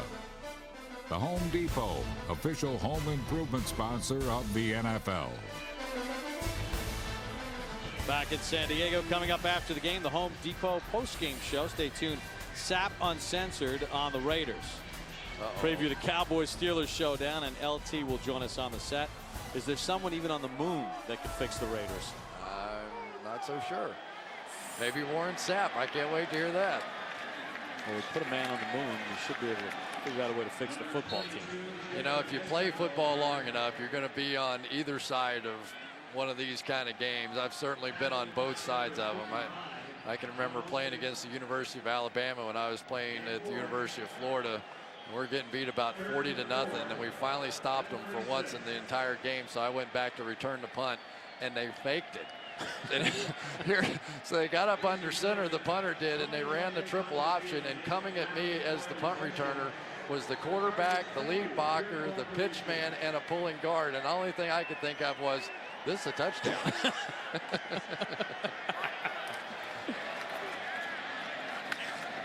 Hester will get the carry on a third down, and fighting to try to get the sticks. Kirk Morrison made the tackle. The Raider quarterbacks tonight, Chris, 17 of 30, Russell and Walter combined. 129 yards, 3 interceptions, and a lost fumble. 4 turnovers from the quarterback. Yeah, the scheme has to be a little bit better. There's Jim Fossil's a guy out there, and I don't say this in a joking way. There's his son John on the Raiders staff. Yeah. Steve Mariucci, a brilliant quarterback coach and former head coach, and I think that certainly you look at what happened to the Detroit Lions after he left. You know, you don't blame him quite as much for any of the failures there. So, you know, this somebody who can develop a quarterback has to be a part of the Raiders' plans going forward. You're going to go for it on 4th and 1 with Hester, and Hester has a first down, and that effectively ends the game without San Diego having to run another play. So San Diego with their 11th consecutive win over the Oakland Raiders, longest current winning streak in the NFL, one team over another. And for Tom Cable, 2 weeks in a row now that his team has not put up a good performance. And Norv Turner said, we just need to get a win, find a way to get a win somehow. Well, they ordered up the Raiders tonight, and they got one.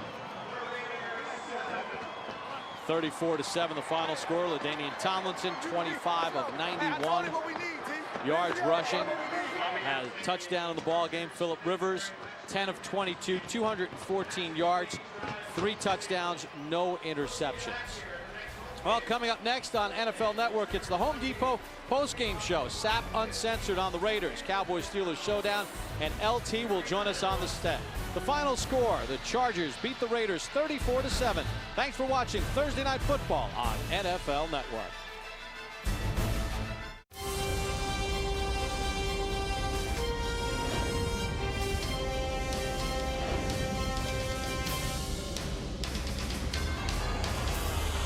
Thank you for watching this presentation of the National Football League on NFL Network.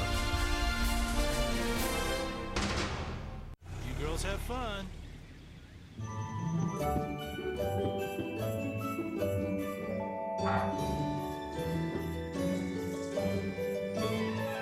It's time to unleash your inner Santa. Head to Santa's other workshop, the Home Depot, the one place with everything you need to make your home festive, inside and out, all at guaranteed low prices, now even lower. Bring the holidays home for less at the Home Depot. What if you could give your family just what they want this holiday for one low price? Introducing Sprint Family Plans. You'll get unlimited nationwide text, video, picture messaging, and more, and save at least $240 a year over comparable AT&T and Verizon plans. What better way to bring the family together? Join the Now Network, America's largest, most dependable 3G network. Come to a Sprint store and find out how much you can save. Here at DirecTV, we're always looking for new ways to offer you the best in entertainment. So we've created an exclusive commercial-free network just for you. It's on channel 101, and it's available to you at no extra charge. Watch advanced screenings and innovative original entertainment that you're only going to see on DirecTV, not on cable and not on Dish. The 101 Network, it's not just a channel, it's pure commercial-free entertainment, and it's yours to enjoy.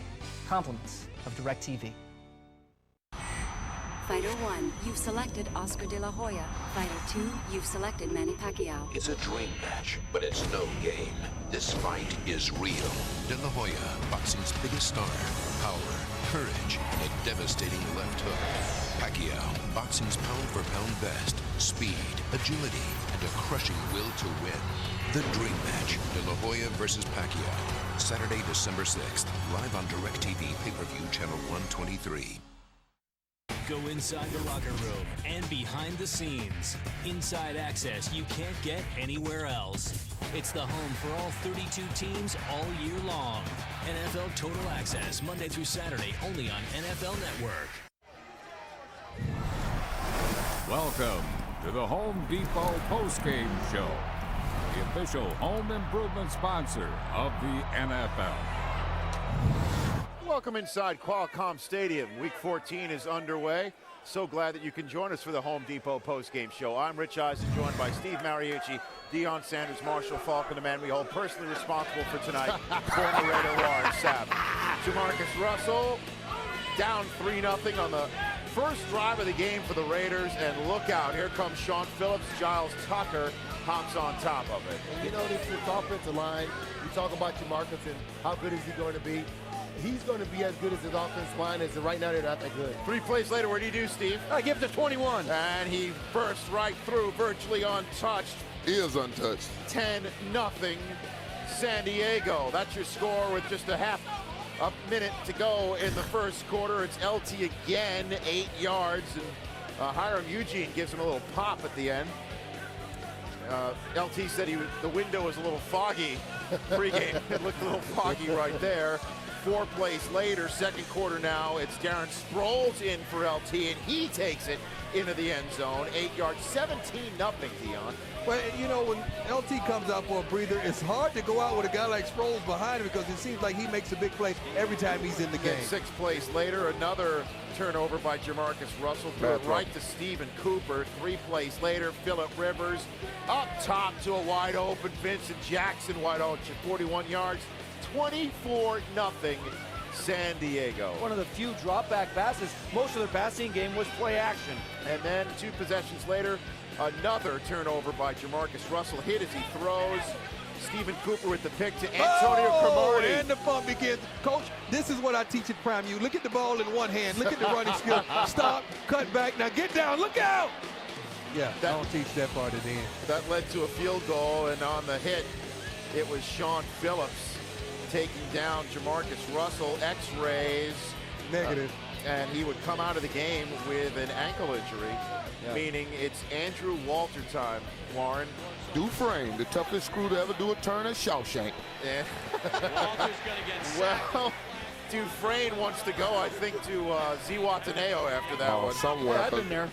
Fourth quarter after Walter gets sacked, it's Darren Sproles again. And I don't understand why D linemen who haven't had a sack all night see the quarterback and don't know his screen. It was, if not for Justin Miller's touchdown return on a kickoff before the end of the first half, the Raiders would have gotten shut out here tonight. Instead, it is 34-7. The Chargers coming up with a win they so desperately need. They're now 5-8, need some help from the Denver Broncos to lose some games to make that last regular season home game against the Broncos here extremely meaningful. For the moment, the Chargers are winners. Phillip Rivers after the game with our Adam Schefter. All right, Phillip, the team wins 34-7. Where has that been all year long? Yeah, it's been tough. We hadn't needed to win this bad in a long time, and it was good to get it at home. You know, our fans have been great. They're here. You see it, 4-8, pulling for us, and it was good to win a game at home where we've been so good in the past. And hey, you never know what can happen now. We got 3 weeks to go, and we're going to play all 3 of them out. Early on, you set the tone with some long passes to Vincent Jackson. What happened on those plays? Well, you know, they put a lot of guys in the box, like most guys do against us, to stop LT. And Vincent can really run, and you see how he's emerged this year as a big play receiver, and he was able to get down the field and make some big plays. 3 games to go. Can this team still catch or even overtake the Denver Broncos? Well, you know, one thing we can't do is control what Denver does. But with 3 games left, the odds are against us, but who knows? Crazier things have happened. We're going to fight like crazy to win every one of these last 3 and see if that game, or these next 2, and see if that game, December 28th, means something. Good luck, Philip. Philip Rivers, 10 of 22 for 214 yards and 3 touchdowns. And it's just the same old when these two teams get together. It's 11 straight wins now for the San Diego Chargers, and same old for the Raiders on national TV.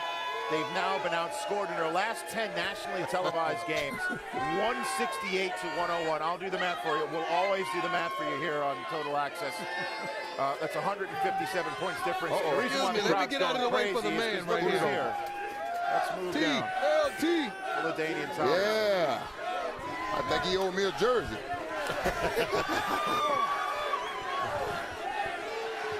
Hello, LaDainian. No, sit up. Hello, So you got to Rich. get your How taller. are You you? got to get your taller. You gotta look like Muggsy. Yeah, y'all mean that is. Y'all mean it. Yeah, You looking like Sproles. With the Qualcomm paint still on the jersey. LaDainian Tomlinson joins us here on the Home Depot post-game show. I'll ask you what Adam Schefter asked your quarterback, Philip Rivers. Where has this been, a performance like this, LaDainian? You know, we've been waiting to put it together, obviously, and it's taken this long to put it together, but better late than never. You've been waiting for the Raiders. That's what you're trying to say. You've been waiting for the Raiders to get in. You know what, Dion, it actually seems like that. Every time we need a win, it comes against the Raiders.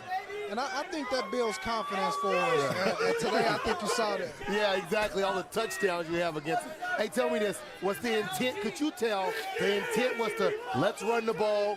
They saw what y'all had in the box. They hit them deep, softened them up.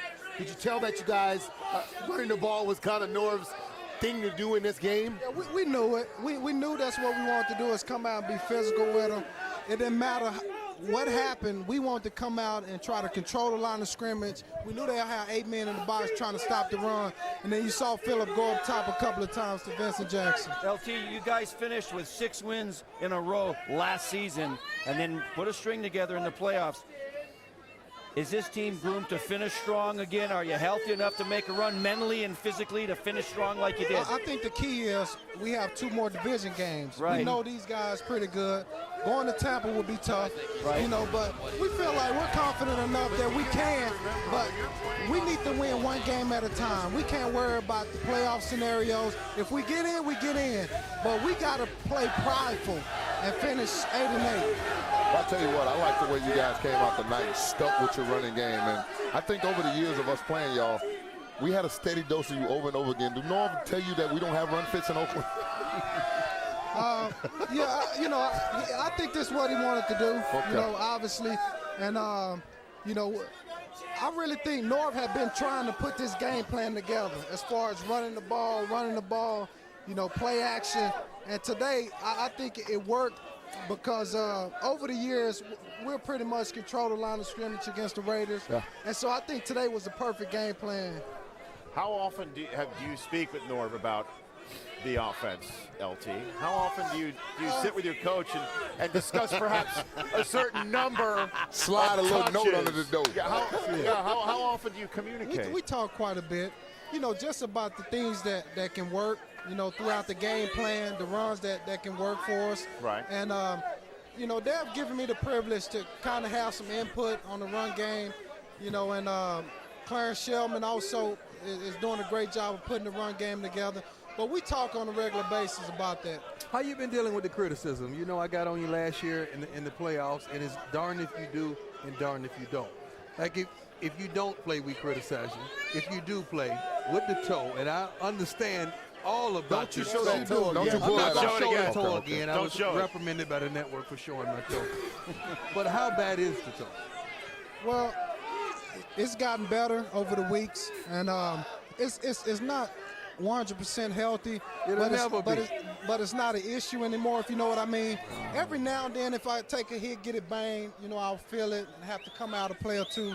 But as far as being an issue, not being able to make certain cuts, I don't have that problem anymore. I want to know, are you comfortable? Your offensive line, Nick wasn't there. I mean, Hardwick wasn't there, and you missed Marcus. He missed some games. You lost David Dill last week, and you don't have the Bulldog. You don't have Low Neal in front of you. Are you comfortable with the guys blocking for you, and do you have that confidence that you have to have as a running back when you go up in that line that he hasn't? Are you feeling that right now? You know, for me, every play, I always think something good is going to happen. This may be the play that's going to break. with that mindset, for me, it don't matter what happens up front because I'm always looking for that big run. You know, and even if it doesn't happen, the next play, you know, I'm thinking this is the play, this is the play. Good answer, good answer, good answer. Good answer. Good answer. Good answer. Right here on Family Feud. Hey, LaDainian, with that touchdown tonight, you passed a certain someone on the all-time touchdowns list. It would be that man. And he's just getting started. Hey, this is my guy. I'm gonna send him a gift. Track him down. What gift will you send him? You know, I grew up watching Marshall, and to be when you were 10, right? San Diego State, BYU, know what? the BYU game. Here's the thing. He knows how it feels to have a guy passing just like Ian Johnson at the whack touchdown. Just passed to both of us. He just passed us, so his day's coming. Records are meant to be broken, though. Right. You know, we all will be passed someday. I thought records were meant to be played. Records are meant to be except for played. Prime. I don't know if people, you know, I don't know if you'll break Prime's I don't record. have a record. Me either. You got a prison record. I ain't got one of those. I got no. Well, I grew up watching Marshall go. play too, and I remember being such a young kid watching Marshall. I remember when the Raiders used to be good since You know what? Here's the remember thing. it. I know he grew up watching me play, but it's been a privilege. You know, I buy tickets to come here to watch him play. You don't buy no tickets to come here. You don't buy no tickets, period. You work on Sunday. He asked you for tickets, though. You better call Mike and ask Mike. You better call the ticket man here. I call up and buy my ticket. They give you Club level, though. Club level. Club level. What that mean? What that is? But I buy my tickets to come watch the They man have a play. club in here? All right, there you go. Come on, club Well, level. I tell you what, Rich, get us to another segment. Okay, take us away. Hey, Warren, question for Warren on the other side. You played for the Raiders. How many times did you tackle this guy? Not many. Did you get your hands on him? Not many. Not many. You know what? I had the unique pleasure of looking at this young man eat me alive. Eat me alive. You know, this is when I made my decision to lead the Raiders, because I went to him and I said, listen, we need to fit these runs or he'll go for 200. On that field, he went for 198 and 4 touchdowns. I said, that is it for me. I have got to go. What is it about the Raiders? I mean, what was it, 16 games and what? 23 It's 11 straight. It's 11 straight. But how many touchdowns? He has more touchdowns than games played. 19. It's crazy.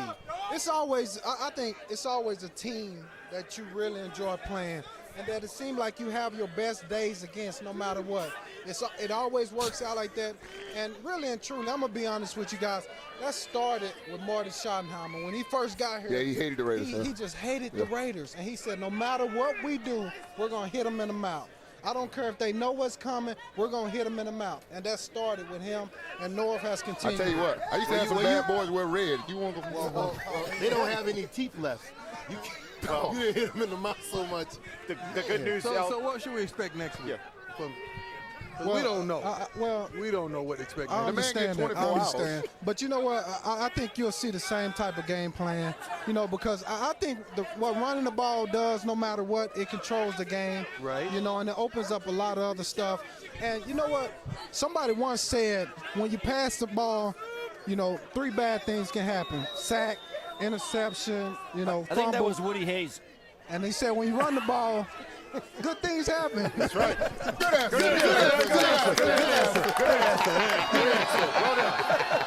LaDainian Tomlinson, the good news is you had a great game tonight. The bad news is the Raiders aren't on your schedule anymore this year. So good luck to you for the rest of the way. Thank you, guys. Thanks for having me on. That is LaDainian Tomlinson, who is now past the man who he grew up watching, Marshall Faulk, on the all-time touchdown list. You never know who's going to drop by on the Home Depot post-game show. It just happens to be the face of the franchise here in San Diego. Chargers feeling awful good about themselves, back on the winning way. The Home Depot postgame show is brought to you by the Home Depot, official home improvement sponsor of the NFL. You girls have fun.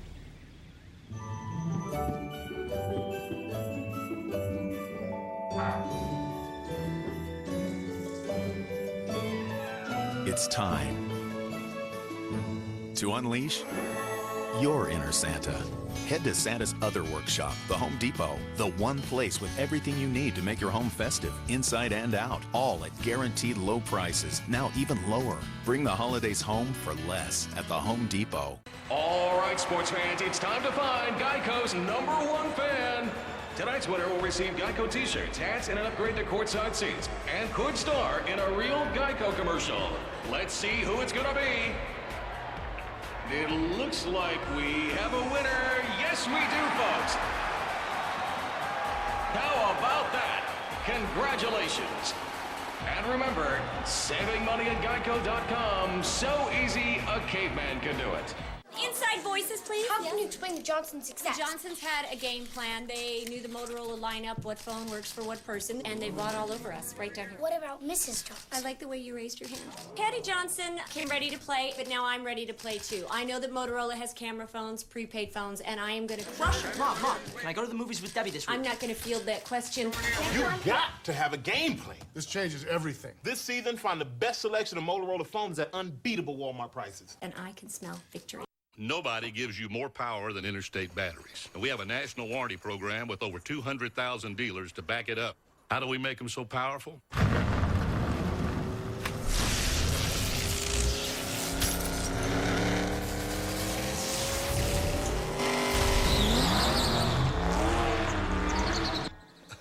Now that's a secret. And here's another secret.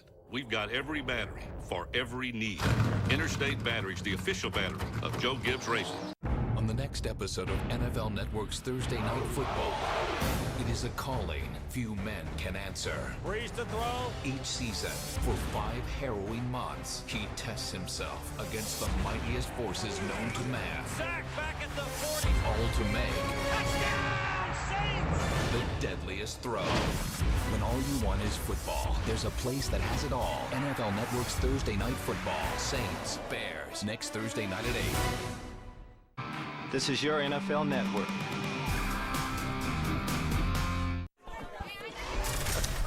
So it really wasn't a picture-perfect game at all for the Raiders. The Chargers defense had 4 turnovers, turned the Raiders over 4 times, had 3 sacks of the quarterbacks. LaDainian Tomlinson, who just visited our set, 25 rushes, 91 yards, and a score. And Jamarcus Russell, a brutal night for him, 9 of 13 to 68 yards, and left in the second quarter with a right ankle injury. So who knows if he'll be ready next week as the Raiders host the New England Patriots in the Black Hole. And it's now a difficult 3-10 season right now for the Oakland Raiders. The Raiders look like the practice squad for the Chargers. How does that happen? I don't know. How does that happen? That's what watching this game was like going against the practice squad. That's the Chargers got to do whatever they wanted to, offensively and in specialty. They dominated all 3 phases of the game. 2 weeks ago, this team went into Denver and put the bang thing on the Broncos. Denver Broncos defense is atrocious. Well, don't tell that to the Jets. The Jets just beat lost. the Jets. Exactly. Yeah, on and off. I mean, that's why they say any given Sunday. Denver, Let me tell you something I saw tonight, and I don't know if you guys saw it also. I saw, if you match player for player up with the Oakland Raiders, they're pretty good. Yes. Right? But the problem is collectively, they're very undisciplined. Very. When I see guys like a few of the defensive backs out there have all black socks. See, little things like this mean a lot to me. Then you have half of them with all white socks. That's a fine. When you have all black, yeah. But when you don't even care. Don't care. You're not disciplined enough to wear what the NFL issue. Yeah, and it's not just that, it's all the other penalties. I got a better one. It's just that silliness right there that you're not a team. Yeah. This is what I say. If everybody dumps a little bit of something, all of a sudden you got a pile. You got a pile. If everybody dumps their little stuff, that's what Oakland is. And then I see them get down in the game, and then you see the special teams come out who always got to be hyped. I mean, because that's your team. They got a lot of work. They got no emotion. No emotion from them on the sideline. Which is sort of a shocker, certainly when it's a national televised game. I mean, well, the whole country is going to be watching, and it's the only game the entire night. And the Raiders, just like the old Saturday Night Live crew, not ready for prime time. 0-10, and not just 0-10, a brutal 0-10. They barely cracked 10 points a game. And the turnover differential, sacks a lot, and you were part of a lot of that stuff. You know what? When I saw the email the other day, and it was like the last 9 primetime games, 8 of them I was in. I went, holy smokes! The only one I wasn't in was the Monday night. I said, at least they got the double-digit points that time. Because when I played, we had 3 games, we averaged 1 point a game on 3 national television games. This game deserves to be in black and white. And it was in 3D. But they have the talent. They have the talent. In black and white. But the thing about it is we all have talent in the league. They don't have a concept of team. Right. Playing together for one another. But they're not disciplined. Exactly. I mean, like, okay, this guy's supposed to have contained. This guy's supposed to spill. No. That's what I'm saying. This guy's supposed to spill. That's not the system. They don't do their jobs. That's they don't not do the what system. asked. How about this? Darren Sproles comes into the game. Guess what he's going to do? He's running the screen, or he's getting the ball, or he's running the pass route. Block. How does he run up into the line and you think that he's going to pass block, and you rush the quarterback? They throw a screen for a touchdown 2 times. Twice. You have to identify players, play recognition, personnel, all that stuff. Yeah. It's not happening. It's not happening, and it doesn't really matter what scheme you're using on defense, whether it's a 4-3 or a 3-4 or the Buddy Ryan 46 or whatever offense. What I saw tonight is they weren't competing. There were downs where there was not complete effort. Maybe it's because they were down a little bit or didn't believe they could win the game. But when you quit competing, it's over. And tonight, your best player got beat early. Your best player got beat early. Yeah, that killed it. But that's great offensive coaching. I hear you. That's what you want to do. Yeah. If you go at that attack the best player and you get him early, the whole team is going to say, oh. I Googled penalty. The Raiders had 90,000 hits. You're crazy. That's Warren Sapp. Googling penalty. Warren Sapp is doing. Jamarcus Russell, apparently the X-ray is negative. Tom Cable's calling it just a strain. Ain't nothing wrong with Jamarcus. Yeah, that not be, because that's all they got. It Jamarcus is. It's saw a that shame. rush coming. It's a shame he's got an ankle and he didn't play because the kid needs to play. He needs to practice. He needs to play and finish his season regardless of who they're playing. When we come back, we look at all the games coming up, including the Dallas Cowboys, who Dion says will beat Pittsburgh, and the Giants, and is not on their bandwagon. I didn't stutter. Fine. Relive the action